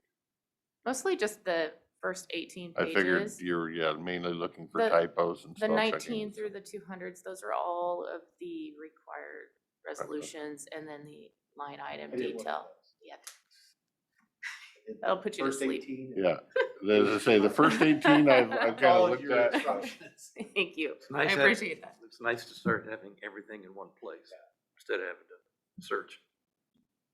And then finally, the 2021 financials. I spoke with the auditor's office this morning. The auditors, the treasurers, and the Klickitat system administrator are trying to get a final close and roll done. Hopefully that'll be done by the end of March.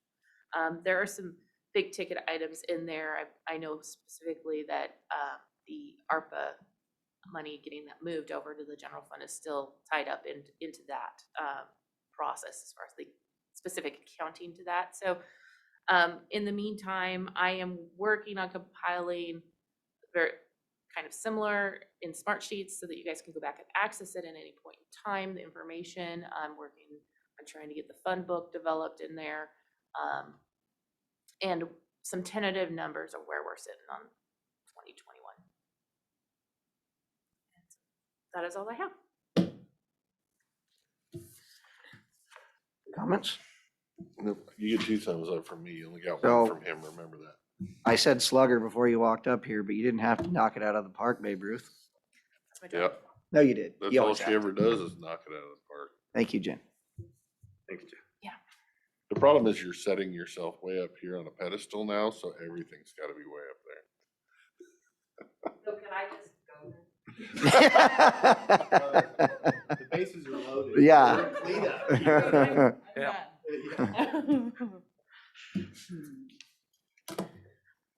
So as far as HR, I only have a few things to add.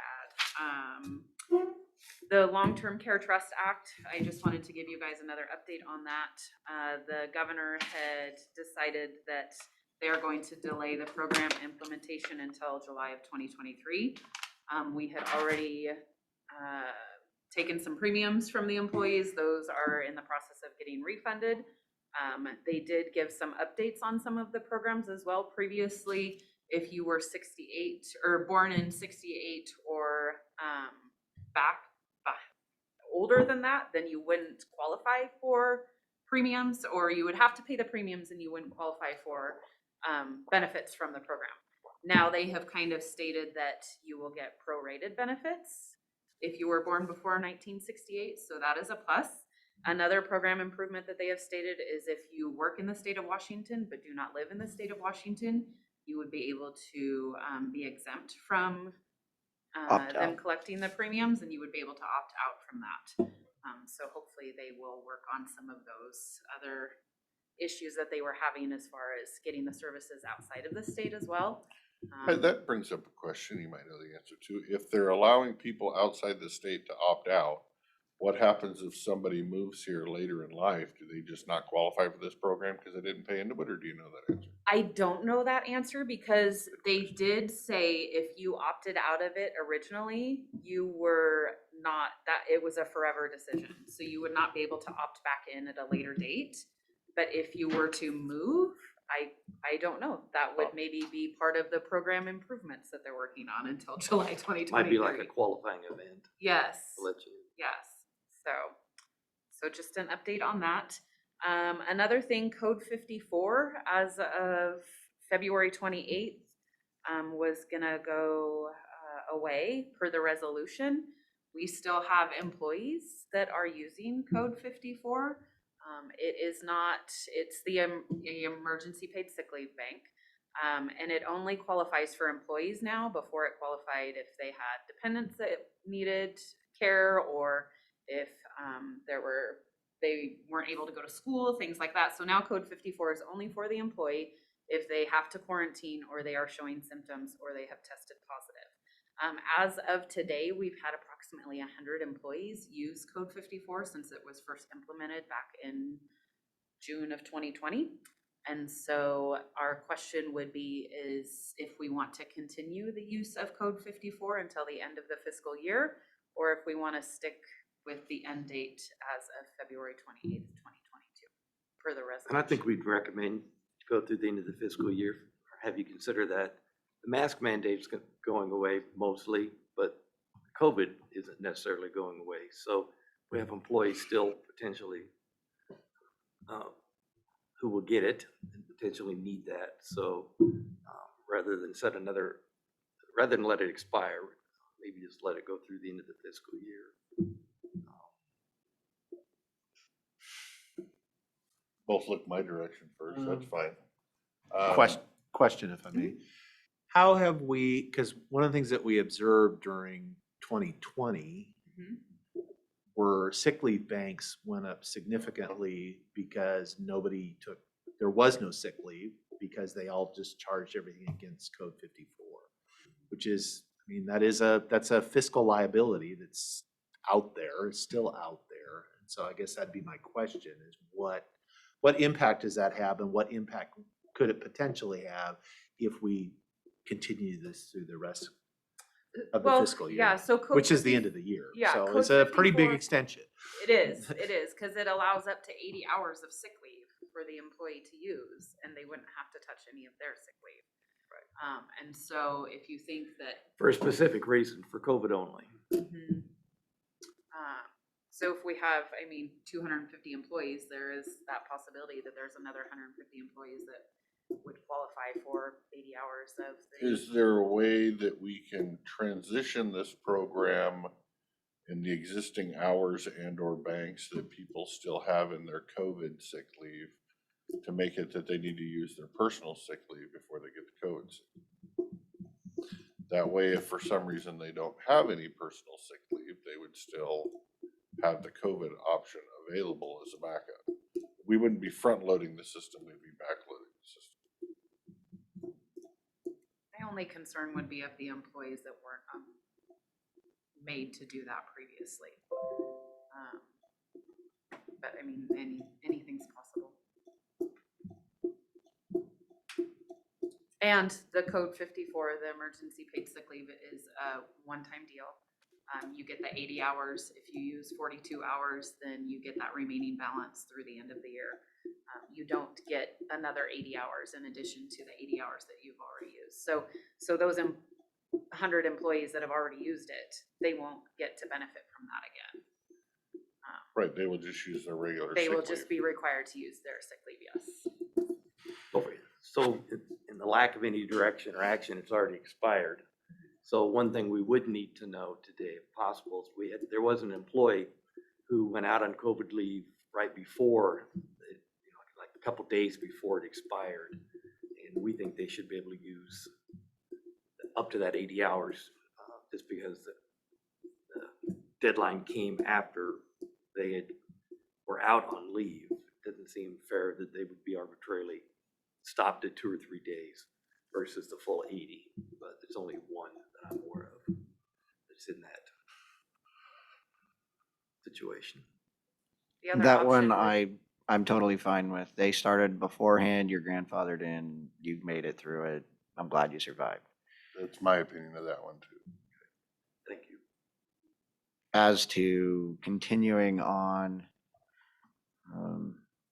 I'm personally conflicted. COVID is becoming endemic. It's going to be around forever. It's literally going to be the common cold is so long as it remains to be OMI. And to give all of our employees an extra 80 hours, a one-time 80 hours, I'm going back and forth on that one. See, this would be a good reason to not make a decision today and make a decision next week. Yeah.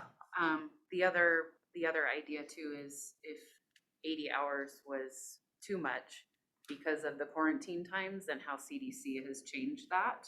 Now, if most are 5 days, which would be 40 hours. So, Yeah, I'm still on the front load versus back load part, and I'm leaning towards the other direction. Because of, there's a lot of employees with 300 hours of sick leave that they will never use most of them before they leave.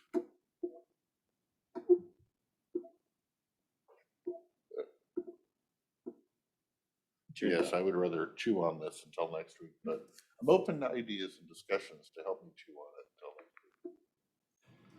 I mean, we're already past that. I mean, we it are- expired. Yes, yep.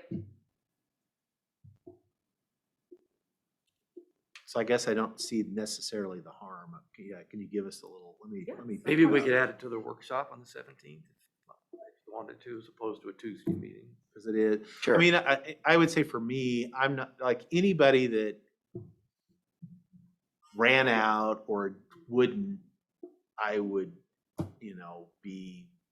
be okay with, let's get some help to those folks. Or people that don't have sick leave. Right, come in that and get either they don't emergency have enough authorization. or something. I'm good then with we can- that one I'm good too, with that. because- I'm having trouble, as Commissioner Anderson said, at some point, we have to transition into, that's, What your sick it's leave regular is sick for. leave. That's what sick leave is for. It doesn't really matter what you're using it for, now, I obviously supported it before when it was a pandemic and it was really outside the normal, and it was the stuff with, quarantining and all that, which is not typical of, so I totally supported it, but I think we're transitioning into something else. And so Maybe we can look at the So- sick leave banks across the employees and just as a data point to see how many employees might be at that no sick leave or at the lower end of that. Right, I think that would And be look good at 40 for hours some- and see what the potential Cur- impact could be. Potentially, though, we could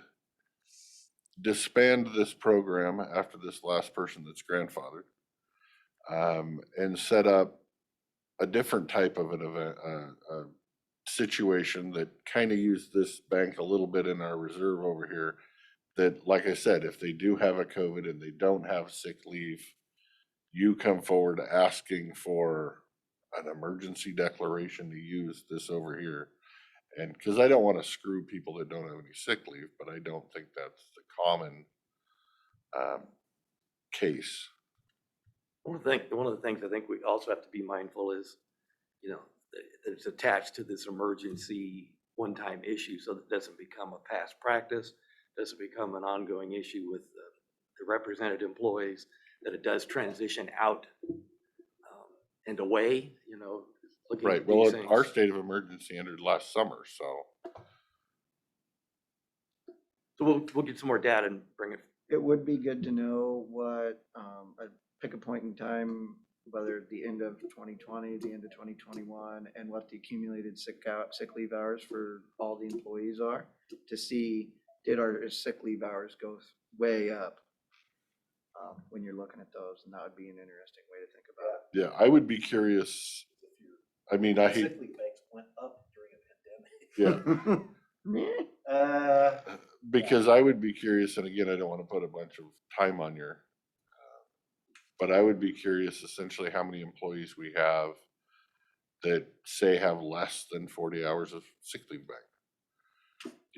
I know how many we probably have that have 200, but how many of them are actually in jeopardy if this was an issue? And Commissioner Christopher would like it in a beautiful little smart sheet, just like what Color Jen did. coordinated with crayons like IT does for. We're just gonna have a piece of paper and I'm gonna use my literally little gonna be crayon. Crayons, yeah. I am not gonna Okay with compete that. with that. Well, that's a good lead into the next, not that, but the Crayons. topic is a good lead into the next subject of overtime. Yes, so the overtime, it. yeah. I just ran the overtime report for 2021, and so I'm working on getting those numbers together. I'm gonna gather the numbers from the previous years before COVID happened to make sure that we're on the same path and that it's very similar and average hours, things like that compared to previous years. And So we know provide that- those reports at the next monthly update. So even if the hours stay the same, we know the cost goes up because wages go up. And, but it's good to take a multi-year look, a couple years before the pandemic, to see if at least the hours are, are staying roughly the same, because should we get into a, continue down the path of having to make additional budget adjustments, sometimes the unintended consequences increased overtime to cover the workload, and which can wind up being as costly or more costly. And while most people think overtime is controllable, it is in some cases. Public safety in those areas, it's really truly the emergency. So we would expect to see a trend line for the public safety folks, but it's a data point, and it's at the very least it'll give us a new So baseline. do we have much overtime that's not in the public safety sector? I mean, I thought for the most part, it's either all there, dang near all of it there. Public Works, right? Public Works, Sheriff's Office, Emergency Management. It's about 400,000. 425. It's close to $500,000, so it's a significant amount of, but significant budget impact. In most cases, budgeted. But anyway, it's just another data point that we think is important, that we should continue to watch over, as we continue to deal with. How often do you look at that, by the way? Honestly, not very often recently. I tried to do it quarterly. And so Even yes. quarterly is fine, because it's just one of those that if you go, whoa, what's going on there? It'd be Exactly, nice to know yes. quarterly versus at the end of the year. We used to look at it monthly, but Yes. it was Monotonous. sitting on, Yeah. there wasn't enough. Quarterly's, Yeah, quarterly should be about right. Okay. Well, I can provide both then, the year to date totals for this year at the next update, and then I will provide the totals for 2020. unless you see any red flags, and then present that as whenever you want. Okay. And finally, I think everybody's aware that March 12th, the mask mandate mostly goes away. There is still a requirement for healthcare settings. And I'm Commissioner not sure if Rose. that applies to some or part of health department, but I'll be talking to Director Quinn about that. And correctional facilities are, and we'll be talking more to the PA about whether additional conversations about whether jails are considered correctional facilities, or if that's a state term for state facilities. But I know he corrected that. He had that, and then he corrected it because it was law enforcement and correction, because they administer medical aid. And then we were kind of exempt from that because ours didn't. And then he went back to everybody wears a mask. So in those that areas, reads. I'm not sure of the extent yet. And I personally have to wait for L&I information. This is what is on L&I. So whether we get any more definitive information between now and the 12th, this may be what it is. And we'll work with the prosecuting attorney to see what impact it may have on these departments. But for the majority of employees and departments, the 12th is the masks are no longer required. So that's all we know as of today. Any questions for HR? Thank you all. Thank Great you. job today. I'm gonna go get my crayons. You brought 3 numbers Yeah. in. You gotta remember your crayons for me. I mean, Jen almost ran out of colors. There's not many more colors on that wheel. Yeah, I want to see yeah. Yeah, that was full VGA almost. I would entertain a motion, gentlemen. I would make a motion to recess for lunch back at 1 o'clock. I would second. There's a motion and a second to recess for lunch, returning at 1 PM. All those in favor signify by saying aye. Aye. Aye, motion carries.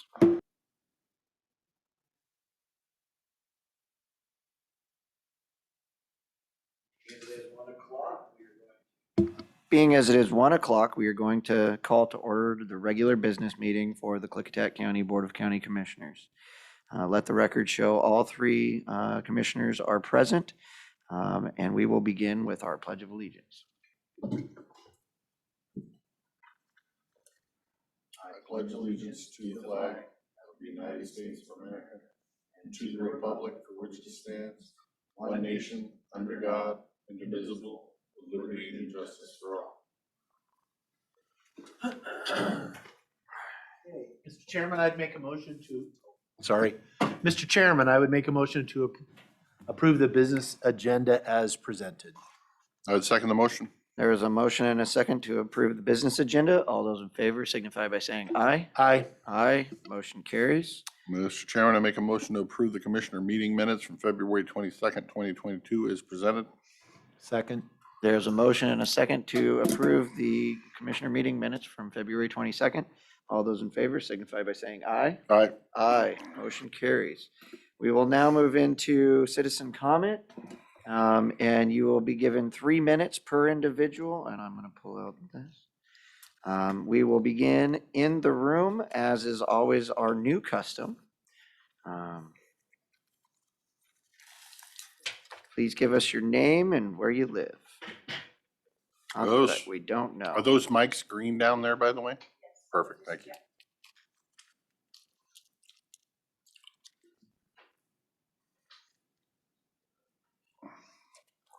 Good afternoon, Commissioners.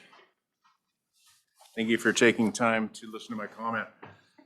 I don't know if you got the information I think it was last week, I complimented Lee Snell because the sound was a million times better. I could actually hear, so I thank you. And today I actually do want to talk about communication. The reason I'm here in person is I believe it's imperative that in order to have a functioning democratic society, that we communicate face to face. Social media, as you know, and Zoom don't really cut it. In any venture, whether it's a fire circumstance or anything else, if it fails, it's usually traced back to a communication failure. To start with, all my communications I hope but I know from county officials have always been professional.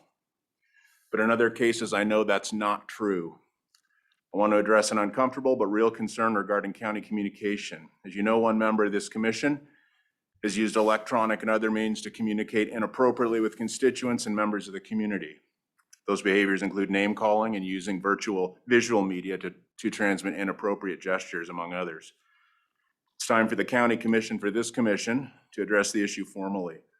Pretending the problem will somehow magically improve has obviously not worked. In reviewing your Klickitat County technology guidelines, which I gave to you, you can see several areas where behaviors have violated those guidelines. Frankly, I was actually in disbelief when I saw that it had been created in 2013. I think it should be reviewed and updated by next month's board commission meeting. If it's actually the most recent set, which I got from the Human Resources Department today. Those were put in place 9 years ago, and as you know better than anybody, a few things have changed regarding technology. I also included an additional set from a nearby governmental entity as a starting point, and I know that one was revised in 2020, probably to better support distance learning and remote meeting issues. Of course, no policy can control an individual in a given moment. It takes self-control and sometimes accountability to do that. Though unpleasant, it needs to be dealt with. I request that the board today take appropriate action to hold its members and itself accountable to the public and to common decency. It's past time to raise the bar. In my prior life, I was regularly reminded of a couple of key phrases when dealing with people. First, you don't have to explain what you don't say. Second, and important here today, what you allow, you endorse. I submit that this saying applies to this commission. What you allow, you endorse. Thank you for taking the time to listen to my comment. Thank you. We will go online.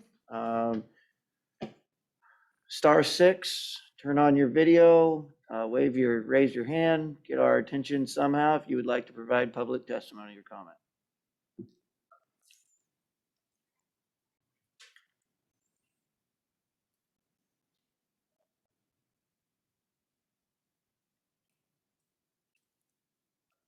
I am not seeing anyone.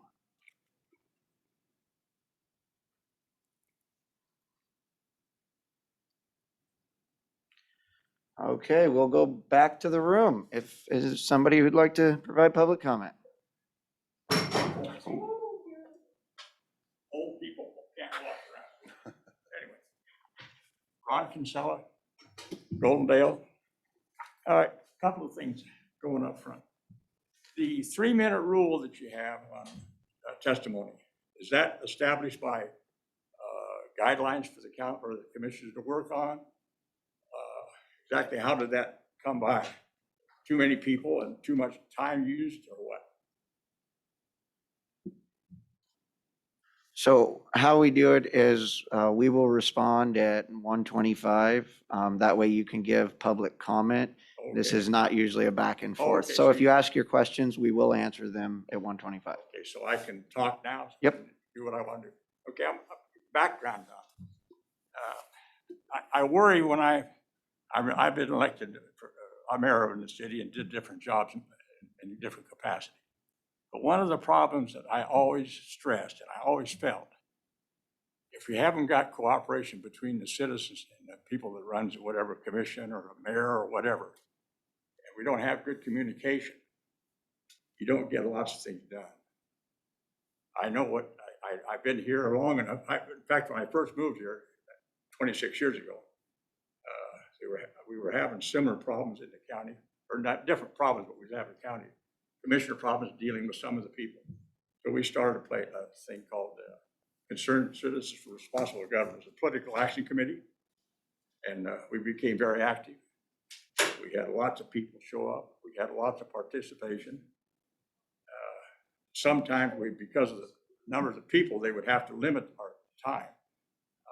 One issue years ago, I spent an hour and a half sitting here explaining why we wanted to do something. I had 1,000 signatures from the county that wanted to do it. We still didn't win, but at least we had the time to put our information out there for everybody. So the point of it is, I had alligators, when I was the mayor, I had alligators that show up at every meeting.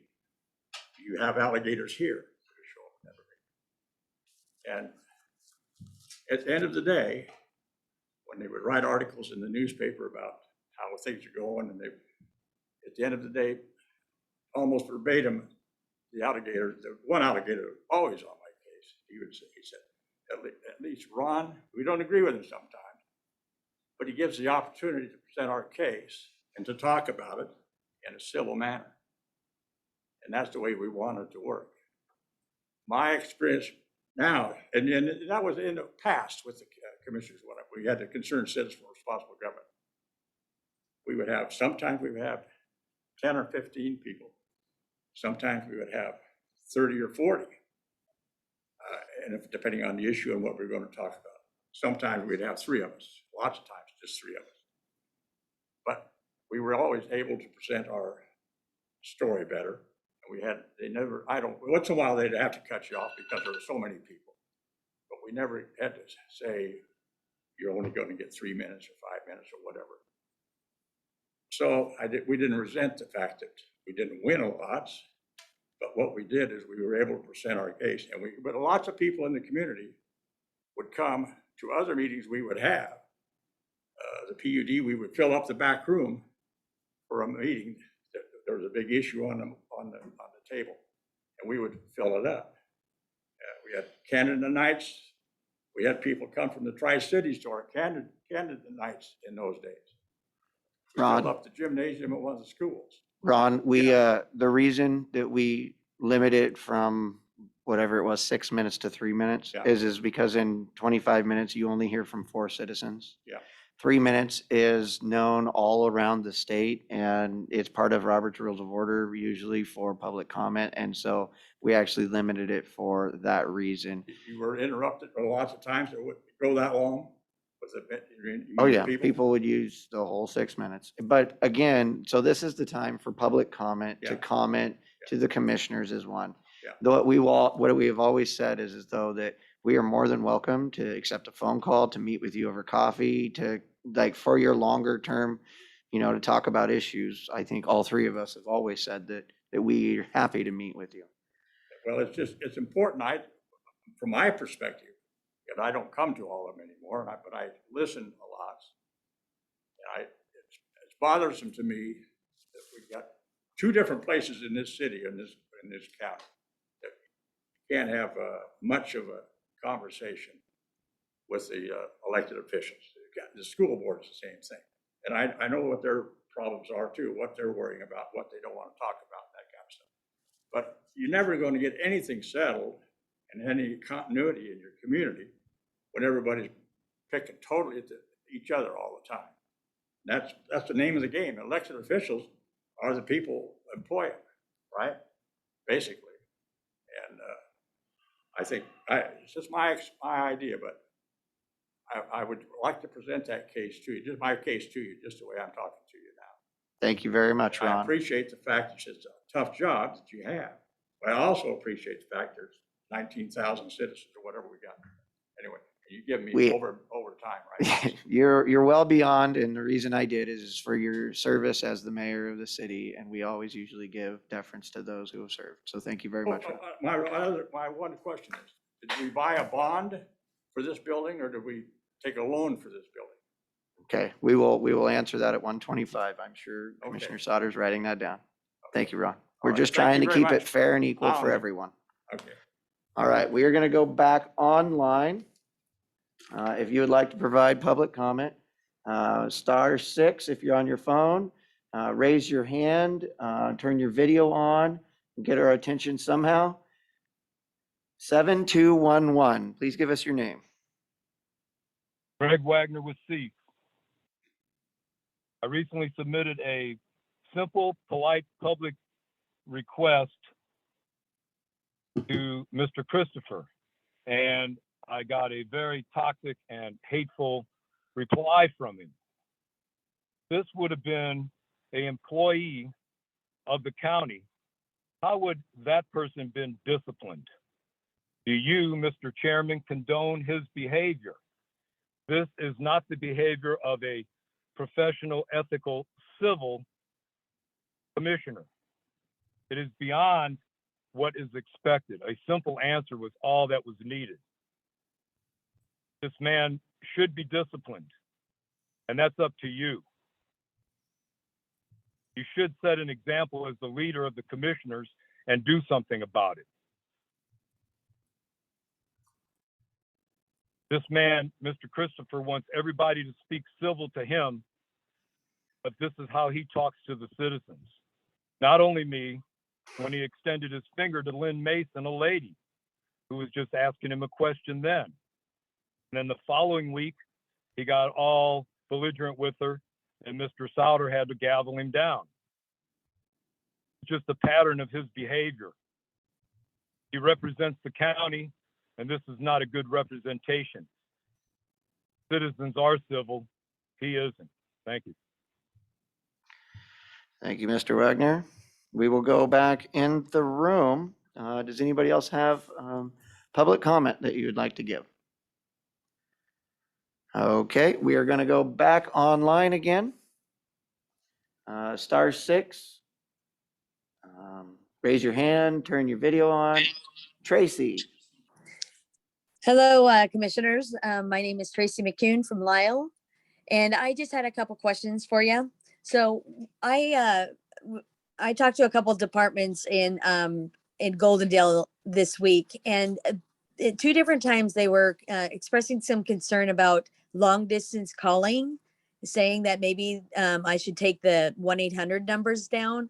Is there something going on with long distance calling in the county that we need to be aware of? The second question I have is tonight when you have your open house for the new building, will the items in the auction be available to look at that time? And then the third and fourth question is the Bingen Museum is interested in possibly getting one of your 4-drawer lateral file cabinets. And the Lyle Museum is interested in one of your mapping drawers.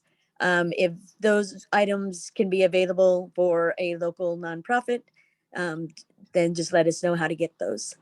And thank you for your time. Thank you very much, Ms. McKeon. I will open it up again online.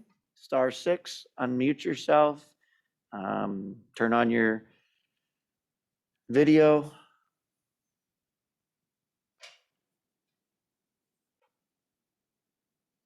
I am not seeing anyone.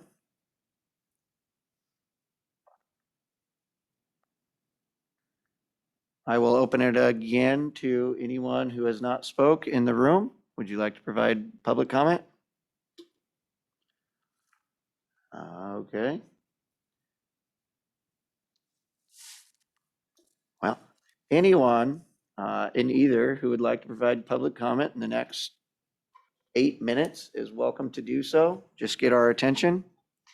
In the meantime, I'm sure we will be looking at some of the answers to the questions that have been asked.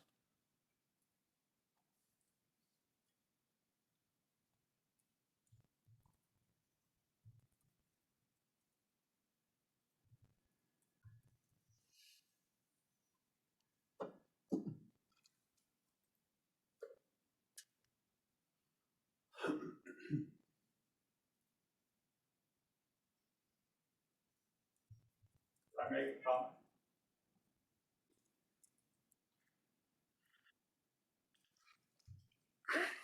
You already take the comment. As much as I would love to, we have the rules for a reason, and once we start breaking the rules, then everyone expects the same. So, but if you would like, I would be glad to come down there and you can tell me until someone else decides to ask for public comment. Will that work? I'll just talk to you on the offline on the phone or something. Okay. You can call me. Not a big thing. It's just we're empty basically. We shouldn't be empty. That might be right now. The place should be full, or at least more than 3 or 4 of us. Well, we have 40 people online, which if you've been to county commissioner meetings in the past, this was about average. If not, this was a good attendance. So I would say that we have more people now involved in the local government and being a part of it than we've ever had in the past on a weekly basis. Would you agree, Commissioner Sauter?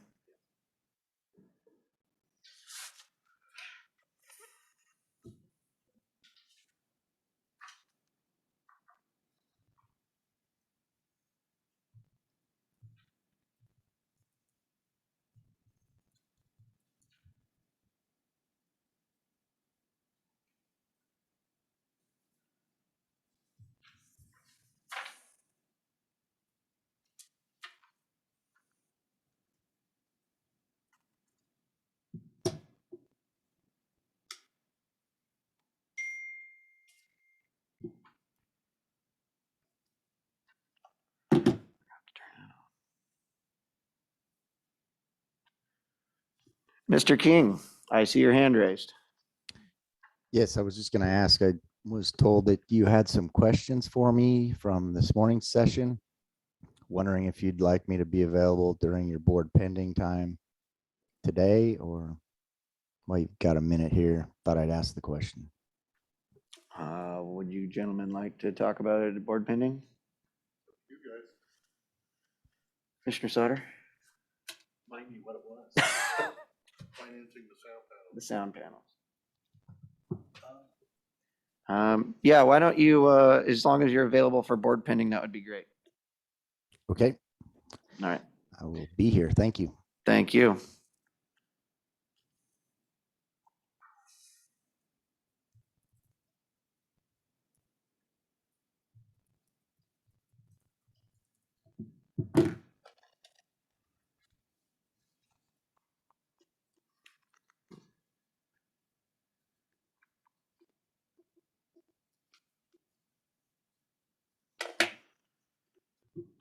All right. Last chance, if anyone would like to give public comment, get in touch with us.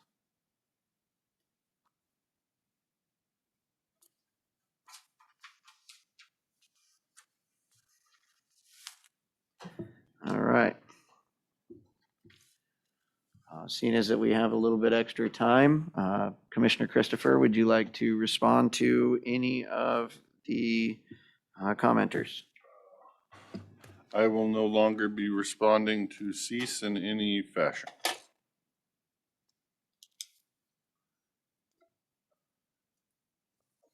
Any of the others? Okay. Commissioner Sauter? Thank you, Mr. Chairman.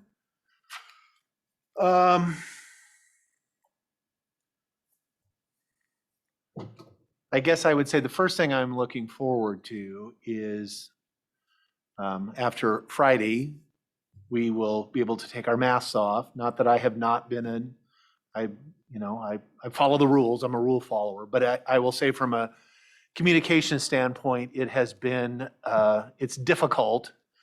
At least it is for me, as far as I like to be able to see people's faces and I like them to be able to see mine when we're trying to communicate with each other. First off, Mr. Barta, I definitely agree.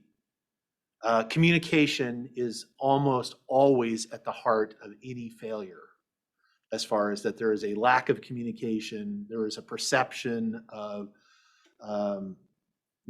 and when people are not talking to each other, they kind of fill the holes with what they think the other party is thinking or feeling, and it is unfortunate. I also, Mr. Kinsella, I share and I've said this before, is it does make me, it bothers me that I do feel more cut off from citizens, even though we have a lot more people participating, or at least they're online, they're hearing and stuff, but I do worry that we are, even though we are, maybe they're here, that we are not connecting the way we should be or have in the past. And part of that is unfortunately, and I don't know which of the two of you, but I'd written it down as far as that we should be able to communicate in a civil manner. And that really is where the breakdown has happened. And it's unfortunate. I've talked about this before, is that we didn't have a lot of folks come in, although you would come in, actually both of you would come in from time to time.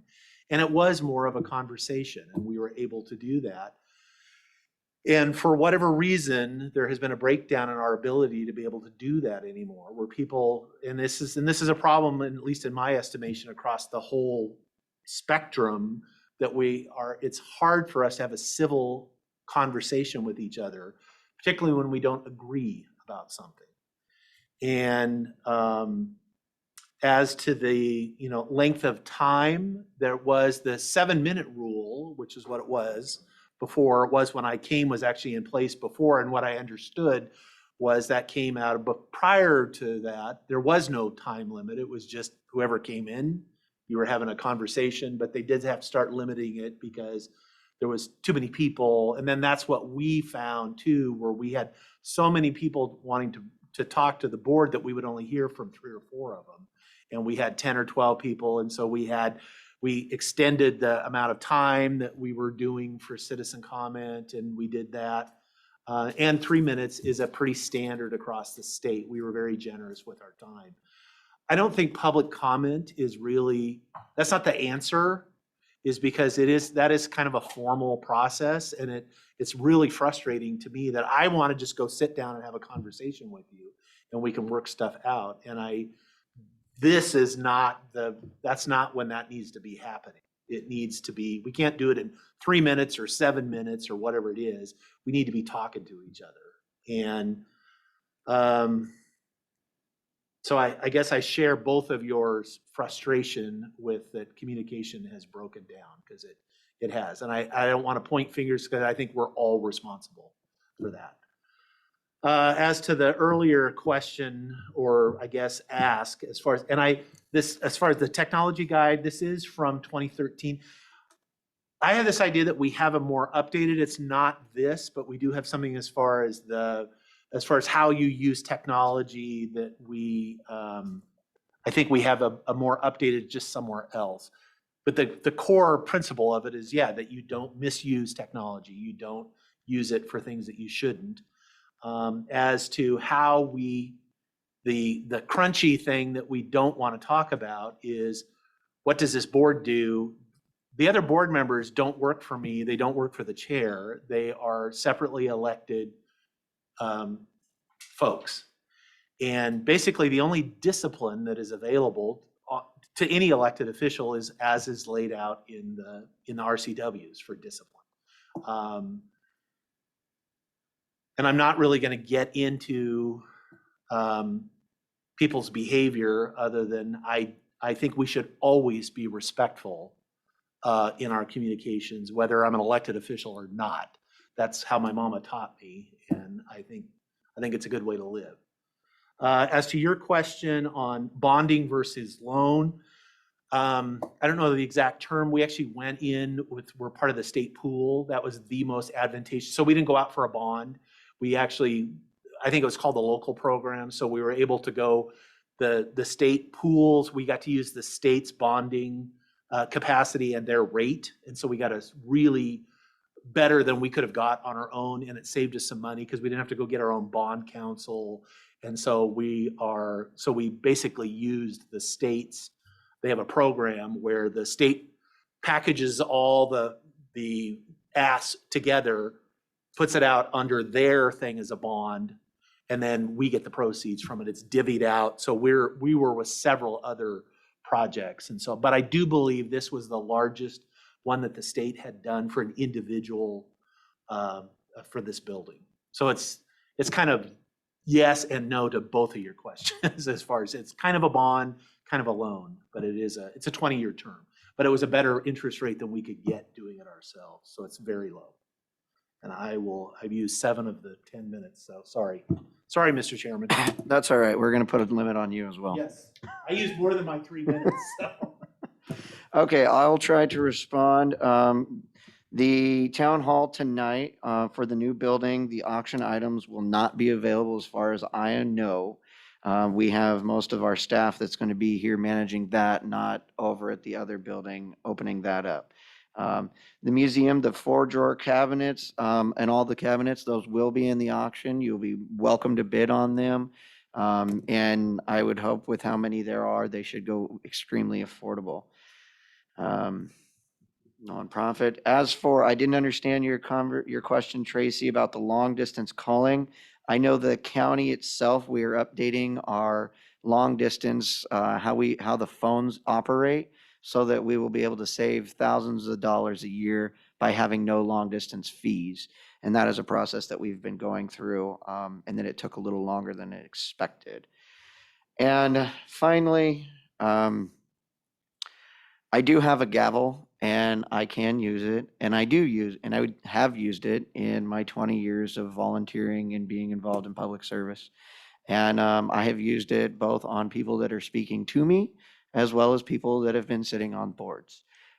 We are human, we are emotional by nature, and sometimes we need to be reminded when to keep our mouths shut. I will say that in life, you usually get what you give. And Mr. Wagner, I spent an entire afternoon responding to your emails in which I asked you very kindly and very politely to show respect. And I think you have done a much better job of that since that time. And I would like to thank you for doing that. We may not see eye to eye. I try to understand where you're coming from and what you want. And I've always tried to, as you say, in what you stated, the professional, ethical, civil behavior. And how I usually present that is by showing it myself. I have no control over my seatmates. I also am a firm believer that you praise in public and you chastise in private. And that was handed down from my mama. Like Commissioner Sauter said. And so having conversations about, you know, our own decorum amongst us, if we could talk in private, that would be great. But we're not allowed to discuss county business. But I will say though that I read that email that was forwarded by you to the commissioners that one of my seatmates sent. And that is not how I interact, and that is not how I would hope anyone else doing any job professionally would interact. And I would hope that we all take that to heart. And as for the policy, finally, Mr. Barta, yeah, it probably is that old, and yeah, it probably could use to be updated, but so does my Shorelines Management Act, my Critical Areas Ordinance, my Comprehensive Plan, and about 500 other things. So we will get to that right as soon as it gets put on the priority list. And with that, it is now 1:30, and we are going to close public comment.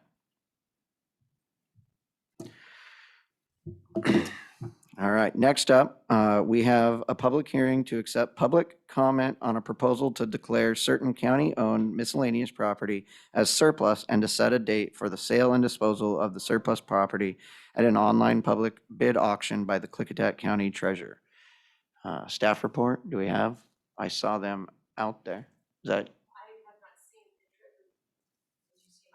Oh, no, I saw Gordy. I did not see. Treasurer Gallagher, are you there?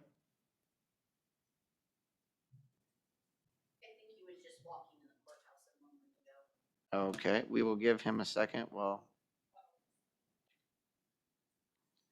we're here for 1:30, we may have the wrong place. The discussion about under canvas.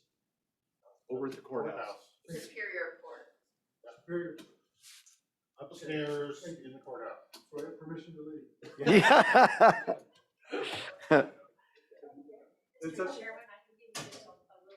that would be great. I'm looking for my usual. Oh. Due to the number of offices that moved into the new county services building, the treasurer and the public works director had discussions and determined that would be in the best interest, instead of storing excess furniture, to go ahead and have another online auction. And so both treasurer and staff, and public works staff work together, photograph, list all the items.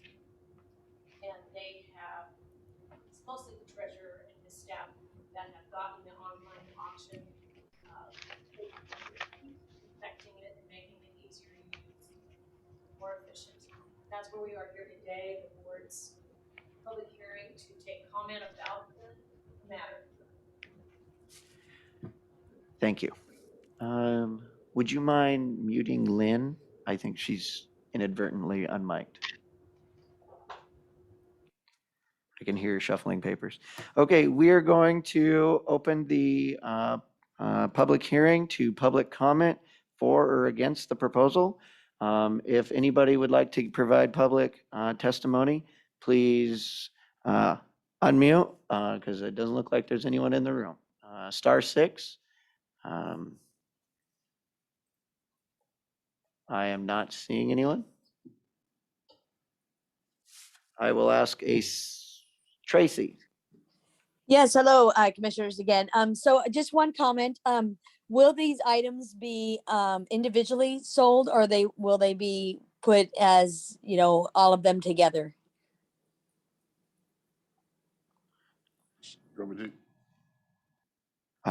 Usually we don't respond. This is public comment, not public question. Tracy, I'm really sorry. This is public comment, not public question. I am sure that we will have a small discussion when it gets to that point, and your question will likely be answered. Is there anyone else who would like to provide public comment?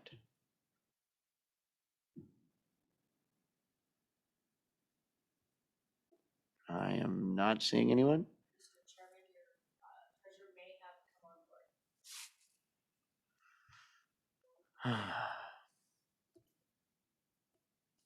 Is there anyone who would like to provide public comment? I am not seeing any. We are going to go to the board, may ask staff. Treasurer Gallagher, are you there? Yes, I have a question, and that is, are all of the items going to be sold individually, or are they going to be set in large lots? they'll be in lots. There will not be anything individual. It will be in groups. Like, for example, there's a desk and a chair and a filing cabinet, for example, in a lot. So what about the larger, more expensive items, like the larger filing cabinets? Are those going to be sold? That is true. Sorry, I forgot about those. The fireproof cabinets there are some that are lots of 2 and some that are single lots. Okay. Do you have anything else, Treasurer Gallagher, for the update? No, I don't. I mean, we're just plowing through all the stuff that's there, so. Got it. Seatmates, any questions, discussion? Yeah, back to the treasurer, the lots, like I get a desk and a chair and a file, sort of like a suite, an office suite. But I do see, so there's like office chairs, roughly the same number of desks, bookshelves, that kind of stuff. What about like the waiting chairs and the different, where there's a lot of them? What are those lots if people, maybe they want 2, they don't want? So there is stacks of chairs. So let's say that there was the chairs that were in the commission's office. I want to say there was a stack of them. So they're in a stack of 8. If they were similar, there probably is. I mean, we tried to just lot things as we worked through them in the different buildings. This is 4 or 5 different buildings and areas of material.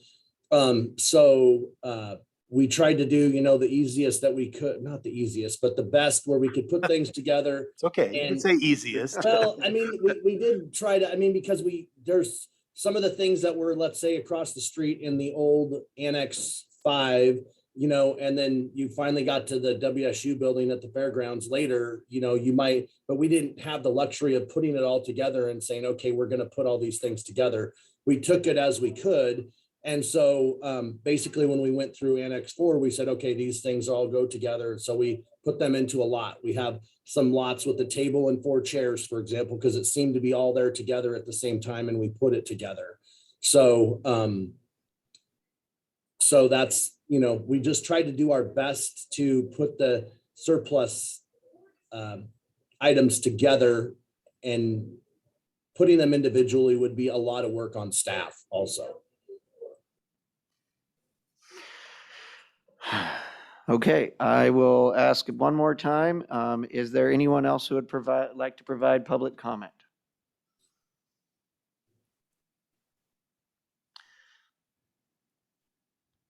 All right, is there any discussion by the board?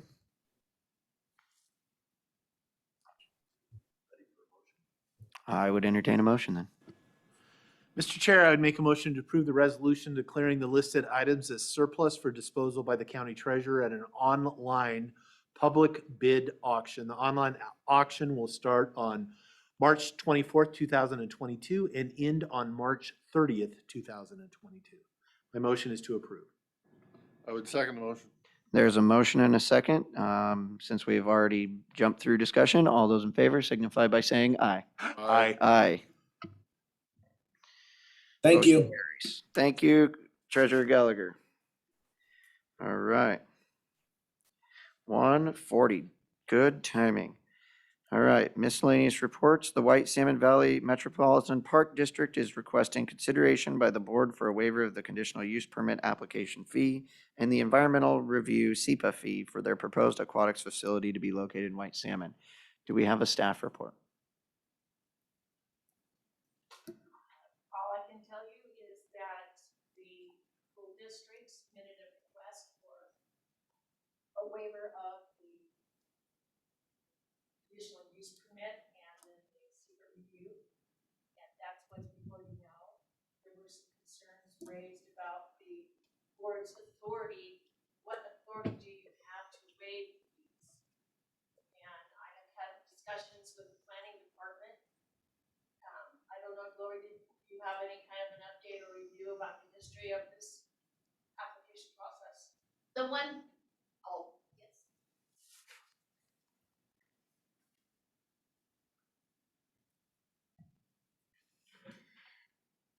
This is their second go-around, I guess you could say, with getting a conditional use. And the SEPA, they did in 2019, were granted the conditional use. And unfortunately, there's the 2-year time period, there's 1 year, and then they were able to get 1 6-month extension and then 1 more. And in that time frame, they weren't able to start the project.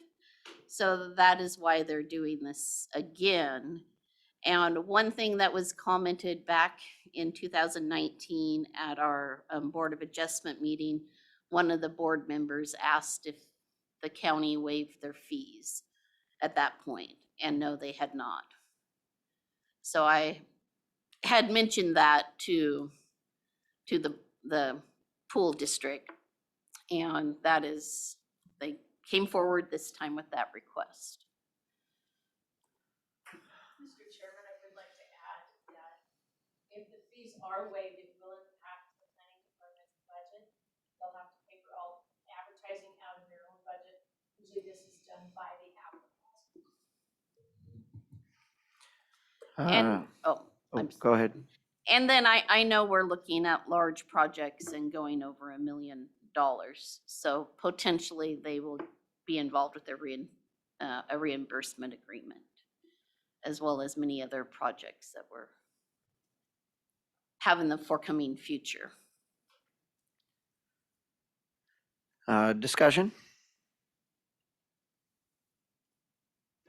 Thank you, Mr. Chair. I don't know if there's anybody from the Parks and Rec District online that was, I don't believe there is. okay. Doesn't look like it. See anybody? But I will ask, is there anyone from the Parks and Rec District on the Zoom call?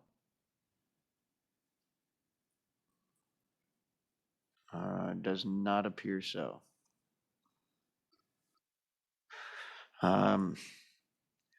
Any discussion, Commissioner Christopher?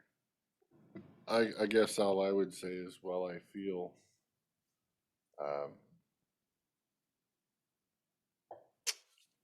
of interest to the pool district, I can sympathize with them, but in the sake of being uniform across county,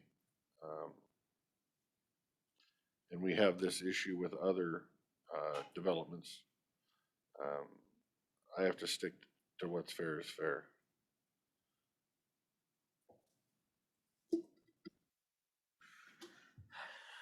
Commissioner Sauter, thoughts?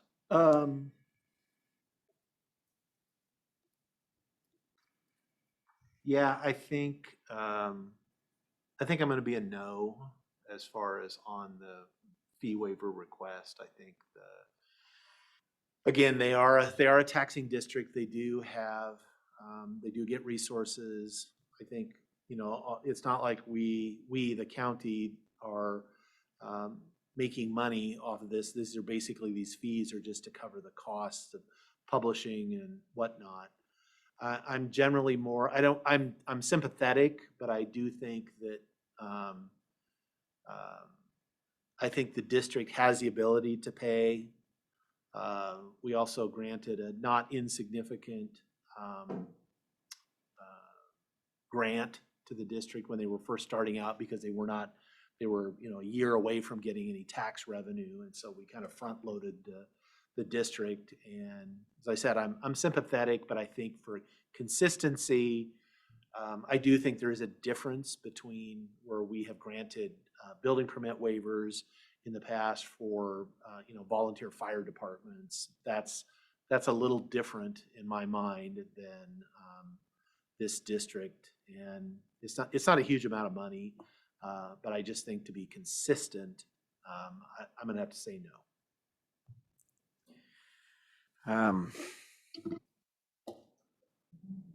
I would, in this situation, I think it's actually the perfect timing for looking at this. Because if we were to grant a waiver of fees and all expenses, the county could be on the line for many thousands of dollars because something is going across over in the courthouse right now, where if we did not have that reimbursement agreement in place, the county would be footing that bill. You would not think that that would be the same case with a pool district, but times have changed and things are different. And so at this time, I'm going to have to be a no as well on the request. With that being said, I'm sure the Parks District is going to be looking for more funds from us very soon. So we'll continue that discussion in my mind. Yeah, I would second most of what they said. It's, you know, sympathetic, but this is a project over 1 million. I think it's, you know, in the state that we are in our county, everything we do is scrutinized and everything we do has potential litigation. And I'm glad, like Commissioner Anderson said, that we're not on the hook for the potential litigation that's going there. So I would like to just stay even and consistent and say they would need to abide by the policy we have in place. So I would be a no. Okay. Well, that definitely does that one. Thank you. We will move on to the consent agenda. Mr. Chairman, to make a motion that we approve the consent agenda with all 6 items. I'll second the motion. There's a motion and a second to approve the consent agenda with all 6 items. All those in favor signify by saying aye. Aye. Aye. Motion carries. Okay, You want the bill, sir? please. Mr. Chairman, I move that we accept the accounts payable warrants in the amount of $161,992.17 and the payroll benefit warrants in the amount of $0 for the date ending March 7th, 2022. Second. There is a motion and a second to pay the bills. All those in favor signify by saying aye. Aye. Aye. Motion carried. All right, it looks like we have nothing on the agenda for unfinished business. We will move to board pending. Mr. King, are you there? Yes, Chairman Anderson, I am here. Can you hear me? Yes, we can. Yes, I was just told by somebody that was watching the morning meetings that there were some questions about the communications 911 dispatch room ceiling soundproofing project and potential funding. So Commissioner Christopher has, I think, the best briefed on this, please. So yes, I testified this morning to, I guess I would say, finalized discussion on whether we were going to be doing the soundproofing this year in the 911 dispatch or not. That funding, I believe, is 25 to 30,000 to put those sound panels up. And I was looking for an official yes or no from this board on whether they were going to do that. Now, that money is not budgeted in our non-capital improvement list.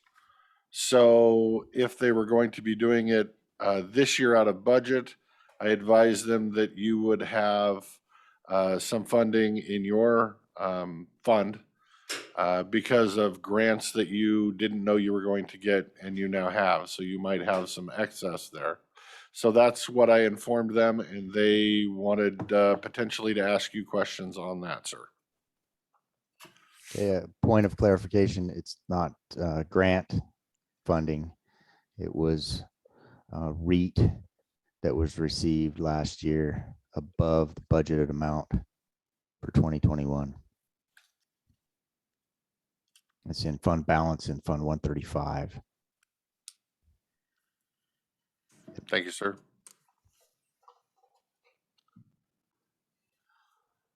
Commissioner Sauter? Anything you'd like to say? Actually, I'm gonna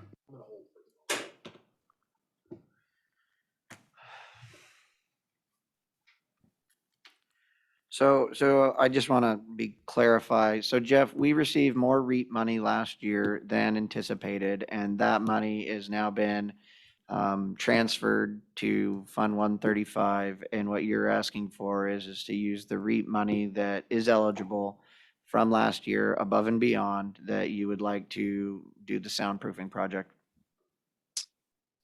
I had contacted Commissioner Christopher to say that might be an option. If, you know, that for funding, because I know what budget for this year is like and those funding streams are. And but yes, that is correct. We received more REIT revenue than anticipated in 2020 and 2021 by a significant amount in both years. And we no longer receive that in Fund 135 anymore because that revenue stream reached a threshold that now by RCW, I believe, can't be used in the way we're using it in my department starting this year. I would have to verify all this with the fiscal manager and make sure my administrative assistant agreed with me, but there should be funds available if you wanted to proceed, and the amount of that project's estimate, you know, aligned with that. I just wanted to put that out there as an option on the table since I couldn't be here this morning.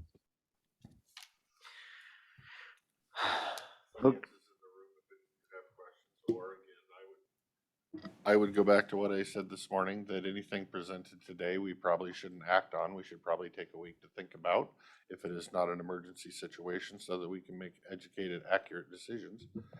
So it would be my recommended that if you wanted more testimony here today from anybody here, that we take it. If not, we chew on this and make a decision next week.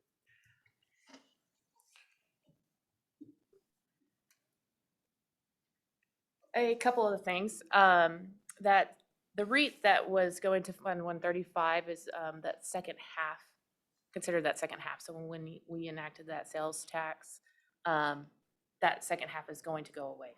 So there's that. But we did withhold, we pulled it out and moved some other money around to go to that 135 because we were unsure of the strings attached to that money.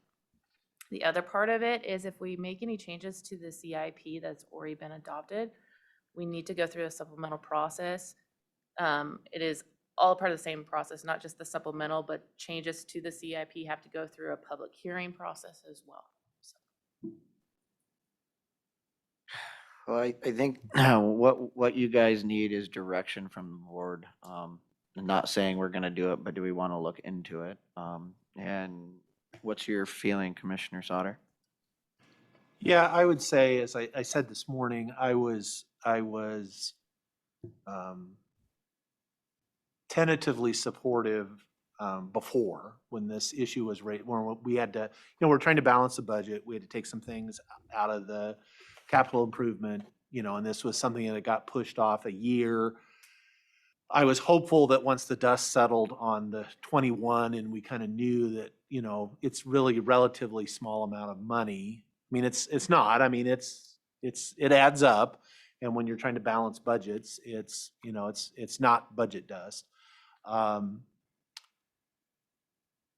Just because I think this has been an issue that's been raised by personnel out in the room. I've witnessed it myself when we were out there, when it can be difficult to, there's kind of an echo in there when there's multiple calls going on, and then I wasn't there. I've not been in the building when they're having a hailstorm or a heavy rainstorm, but they say it's, and I believe them.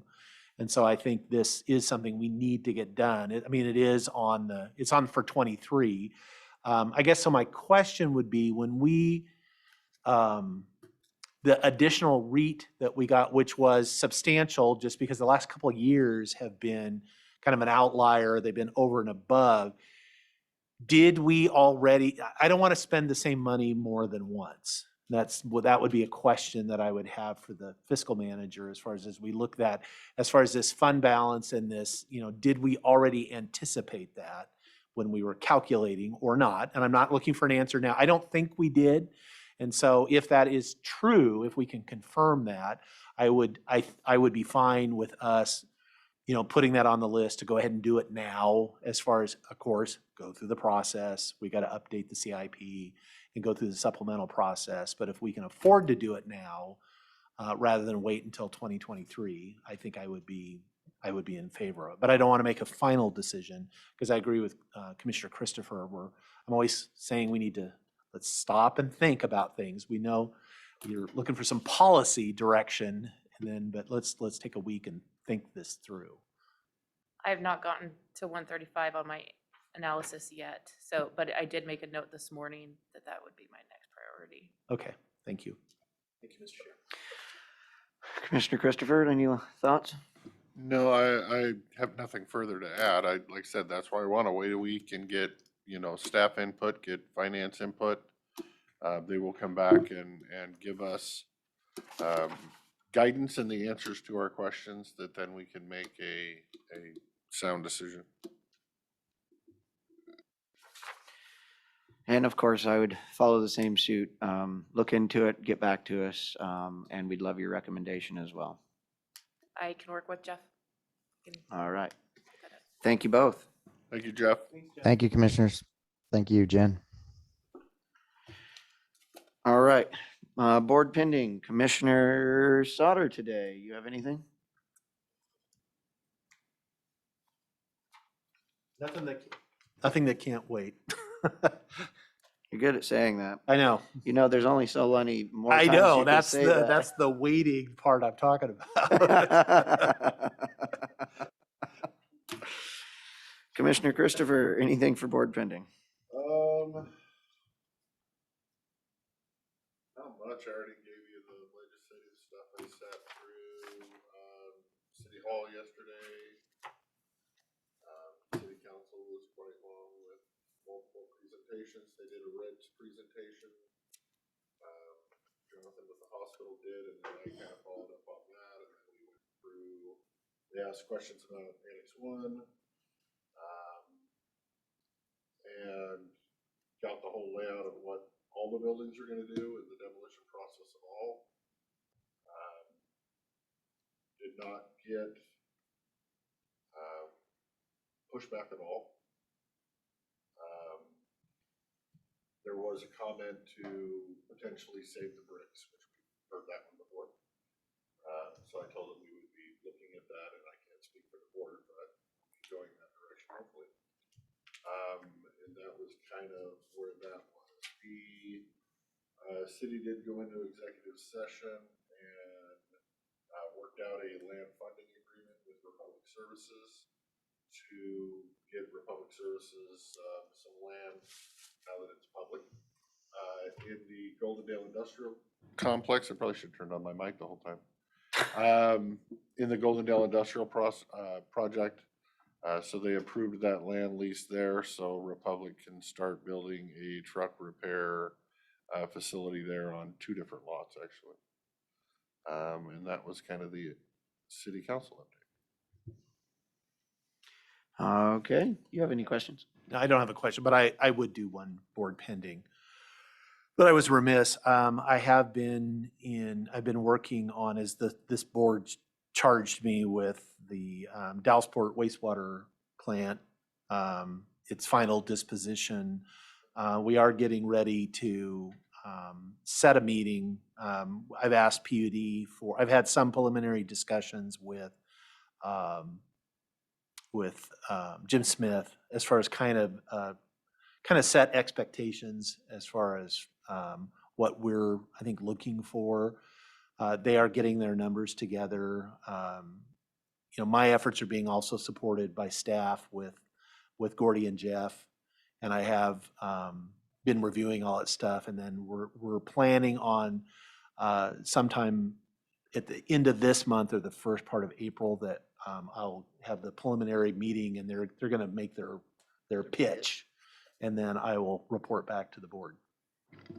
Are they gonna be able to make their pitch without us having all of our budget numbers reconciled, or are they gonna need to wait for that before they can make their pitch?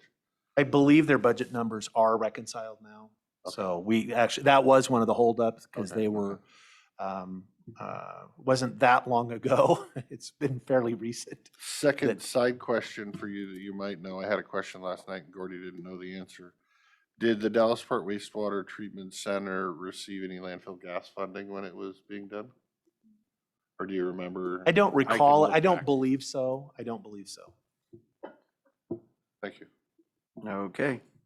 I don't have anything to report currently, so we will move on to the annual meeting of the Klickitat County Public Corporation. You can try. Two things. One thing I forgot to mention this morning is that at the request of Commissioner Christopher, we've been looking at fleet management software, and I've previewed two. We're going to look at a third, and then we'll bring it back for discussion with the full board to see next steps or what next steps may look like, but just let you know we're working on that. And I would add, as risk manager, I would urge we find a solution to fix the ceiling, the sound issue. I've been out with many, many meetings with employees. I've talked to Jeff King on the phone during a rainstorm where we couldn't hear each other.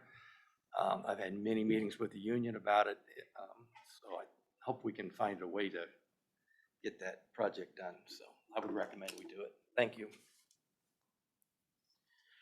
Thank you, sir. All right, annual meeting of the Klickitat County Public Corporation. We need to recess to begin that meeting, correct? I would take a motion to recess. Anybody? Mr. Chairman, I make a motion that we recess the Board of County Commissioner meetings so that the board members can attend the annual meeting of the Klickitat County Public Corporation. I would second that meeting with my mic on. Can you hear me? There is a motion and a second to, and I will repeat it since the mic was off, to recess the Board of County Commissioners meeting so that the commissioners may attend the annual meeting of the Klickitat County Public Corporation. All those in favor signify by saying aye. Aye. Aye. Motion carries. We are recessed. We have a second one for the actual meeting. It's in there. I had to find it. I'm looking for it. It's on page 144. Well, the president of this one is Mr. Dave, so. That's what I was looking for. I know it's. Procedural sequence. Page 144. I'm trying, Yeah. you know which pages are 143 and 30. Okay, I guess as I am, and my mic is on, as I am serving apparently still shortly, as chair of the Klickitat, I have it. The chairman or I will open the public meeting. I will open the meeting of the Klickitat County Public Corporation. I will call for the treasurer's report. Clarification question. Mm-hmm. Do we need to elect new officers for this year, or are we keeping the same officers until next year? And if that's the case, what happens when we meet again in January?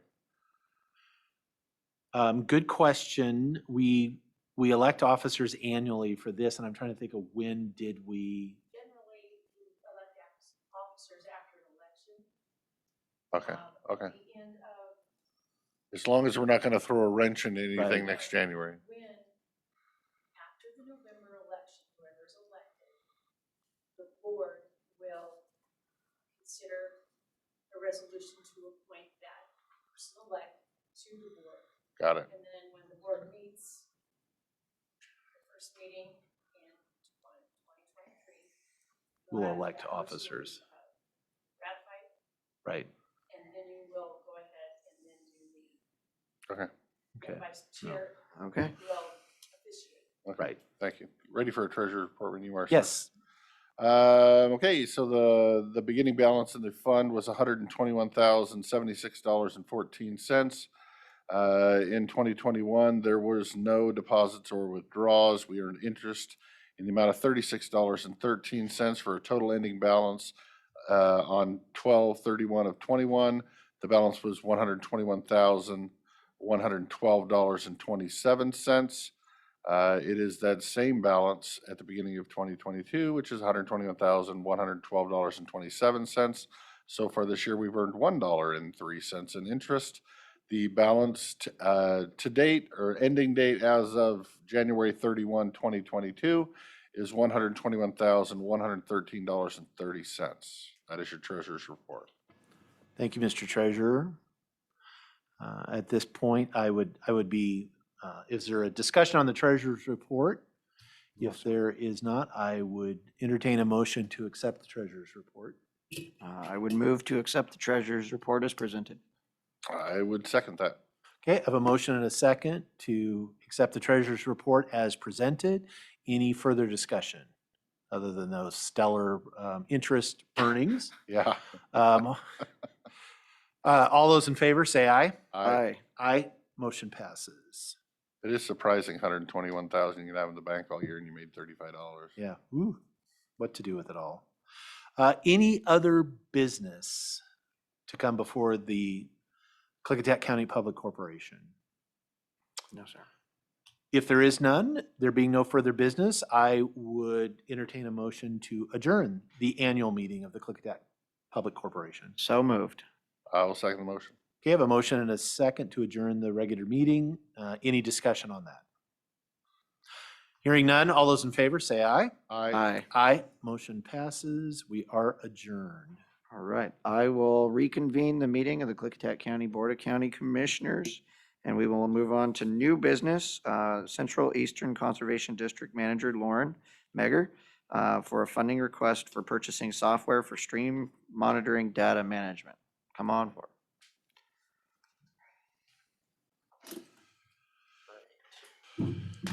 So Central Klickitat Conservation District and Eastern Klickitat Conservation District started doing water quality back in 1998 in partnership with Klickitat County as part of the watershed management planning that happened in WIRA 30 and 31. They maintain 37 sites. 7 of those are continuous flow measurement, and they all have other measurement parameters, temperature, pH, etc. That data has been warehoused a variety of different ways over the years. Most recently, we were using Aquarius software, and that software transitioned to a new platform, and part of that platform transition required a data migration and investment in their new version of their software. So we looked at alternatives to either just manage that ourselves in Microsoft Access and other software platforms that are out there, and determined that this was the best cost scenario for us because of the staff time that would be involved in any other solutions, as well as outside IT expertise that would be required.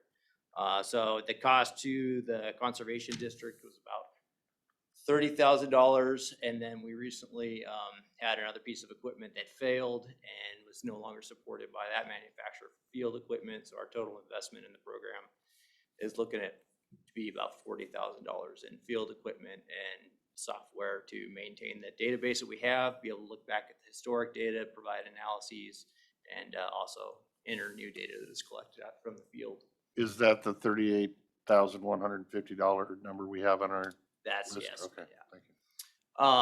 So this data is used in a variety of ways. You know, it's we've done analysis on the Little Klickitat to show cooling temperatures in the Little Klickitat. Was used over in the Rock Creek watershed basin to there was some work that was to move away from the 303D listing on the TMDL and go to a straight to implementation plan. It's often used by a variety of entities for salmon recovery, et cetera. And the reason that this was initially initiated through those watershed management plans is to have real world data to base decisions on. And I think that's still very valuable. We share our data out to a lot of different entities. And so that's valuable to landowners as well as agencies that use the information. So what we're asking is that the county continue to be a partner in our efforts in conservation and watershed management and help support that investment in the water quality monitoring program. Mr. Christopher. You touched on it right there. Continue to be a partner. This is a longstanding relationship the county has with the conservation district in this program, correct? Yes. good enough. That's my only question. Commissioner Sauter, questions? Well, follow-up language matters, continue to be a partner. So I see we see the $38,150 is the request to fund the $38,150 or a portion? A of that? portion A of. third. Okay. I guess that would be a good question. The way I read it was equal thirds. Did you have a different number in mind? Did you have it, we're only doing 10 grand as opposed to doing, 12.6? The two conservation district boards are committed to maintaining this program because they know that they recognize the value of the program and the use by private landowners as well as other entities. And so they're moving forward regardless of the county's support. So I would leave it up to you guys to determine your level of support. We are using some base funding to make these purchases and invest in the program. So, those funds that could be used in a wide variety of ways are difficult to come up with. So we'd be happy to accept $38,000 if that's where you feel like you're at. Yeah, I don't have $38,000. Which brings up my next question, is if we so chose to put this on the agenda to think about it for a week before we made a vote, where would those funds be coming from? And I would look and ask Mr. Economic Development if there's any part of his budget that's going to this, or do we need to find our own funding?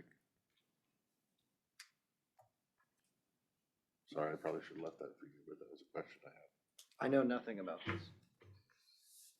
Okay, the funding, if we contribute, would be coming out of my natural resources budget, Fund 132. That budget, every year I put a little bit of money in there, or the board puts money in there so that I can pick up some projects. You were listening this morning? Yeah. Some projects during the year. This year I've got about $23,000 that's available for me to do to projects that weren't anticipated when I put the budget proposal together last July. So we could fund that. I guess one other comment, we're looking at this $38,000, some portion of that potentially this year. But I think we talked before, there's an annual cost to this. There is an ongoing maintenance cost, and we're just looking for the initial cost recovery at this point. Okay. In the past, ecology has funded a lot of this work, but the ecology programs have become more challenging to get funded because of increased buffer widths and reduced landowner participation. More hoops you have to jump through that we don't want to jump. And the administrative labor has increased considerably with those grant funding applications. So we do hope that this is further supported by ecology in the future, but it is not currently. And note, like for Swale Creek, for example, and Rock Creek in particular, they're not compliance with the state water quality standards for temperature. The district has been doing a program they agreed to with ecology back in the 90s, and then we developed a straight implementation plan that includes monitoring. That's not been officially adopted, but we continue to implement it so that there's some work done to try to address temperature in those two basins. And if a TM deal comes up, we're hoping to get those plans adopted. First question, are you still uploading all of your data to Ecology's sites for all the stream data? No, only for the projects that are funded through ecology. And so that's where this software that we transitioned to allows us to have basically the same utility and function as uploading to ecology site in terms of analysis and long-term data management. But we are following the QAP standards that were developed by ecology, with the exception that we've reduced staff time commitment by not going out to streams that are intermittent and go dry. Ecology QAP required that you still made a monthly site visit even if the stream was dry. And we just know that, a lot of these cases in this arid environment, once those streams are dry, they're not going to wet up again until fall. So with that modification, we're still following the ecology QAP. And I know in the past, when you had ecology grants, the county would put in some match, and that was usually my time and my, are we still doing that? Does Whitney go out at all with any of your staff to help out during high flow events or anything like that? That hasn't happened, but a lot of turmoil and change and, reduced staffing at the conservation districts through COVID. So there's definitely our opportunity to partnership there if you or Whitney would like to come out and participate. I would love to go back out and work in streams again. I would do that right now too. I used to work in streams for a living. They were bigger streams, but.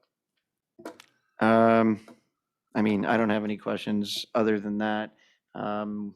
General sense from my seatmates so that we can direct staff. I am fine with continuing to partner with those two organizations. I would be fine with seeing a number on the consent agenda that was up to equal to 1/3, which is $12,716.67.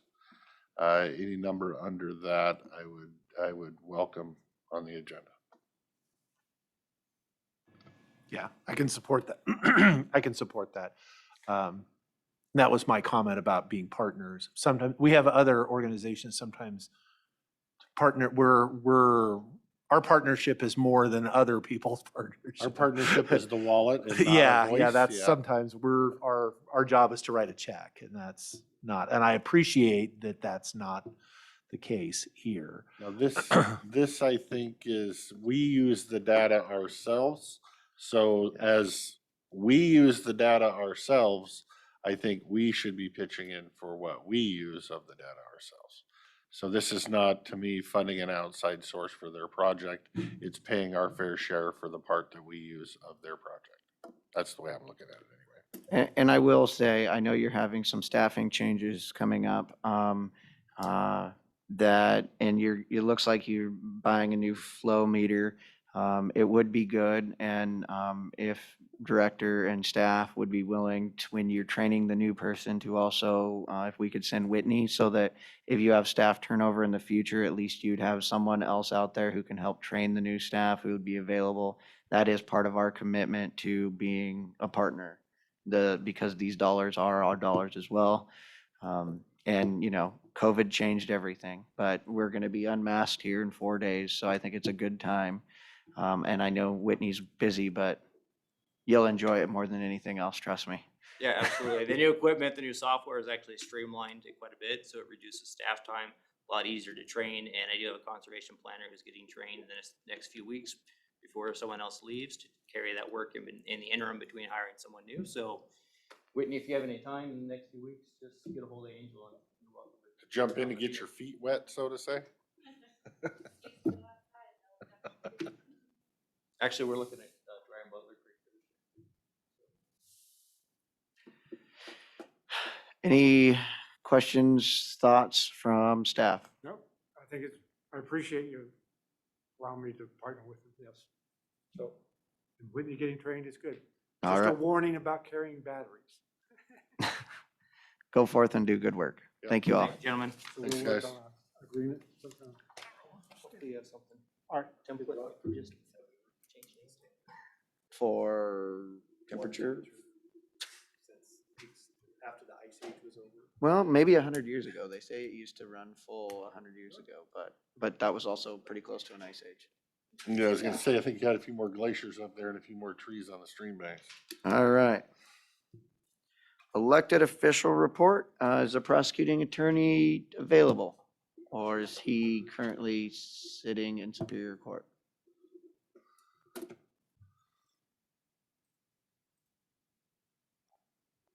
That's what I would guess. Yep. I believe it is still going, apparently. Okay. No report from the prosecuting attorney. I will contact him on the side. Any other business for the good of the order? No? Nope. No? Mr. Chairman, I would make a motion to adjourn the regular meeting. We have no workshop scheduled, but I would note that the Board of Commissioners are hosting an open house tonight, or this late afternoon and dedication of this new county services building, beginning at 4 o'clock. We will have an open house between 4 and 6 o'clock. So folks can come in. I guess we've got cake and cookies and we'll give tours and the folks can come in and see their new building. I would second that very eloquent motion. And I would just like to say thank you, Mr. Barta, for staying the whole time and being a part of county government, as well as everyone else on the phone and on Zoom world. Thank you all for tuning in to our regularly scheduled meeting. With that, I would, what? Aye. Did we do the ayes already? No, I was speaking before I. You're closing. All those in favor signify by saying aye. Aye. Aye. Motion carries. Thank you all. Mr.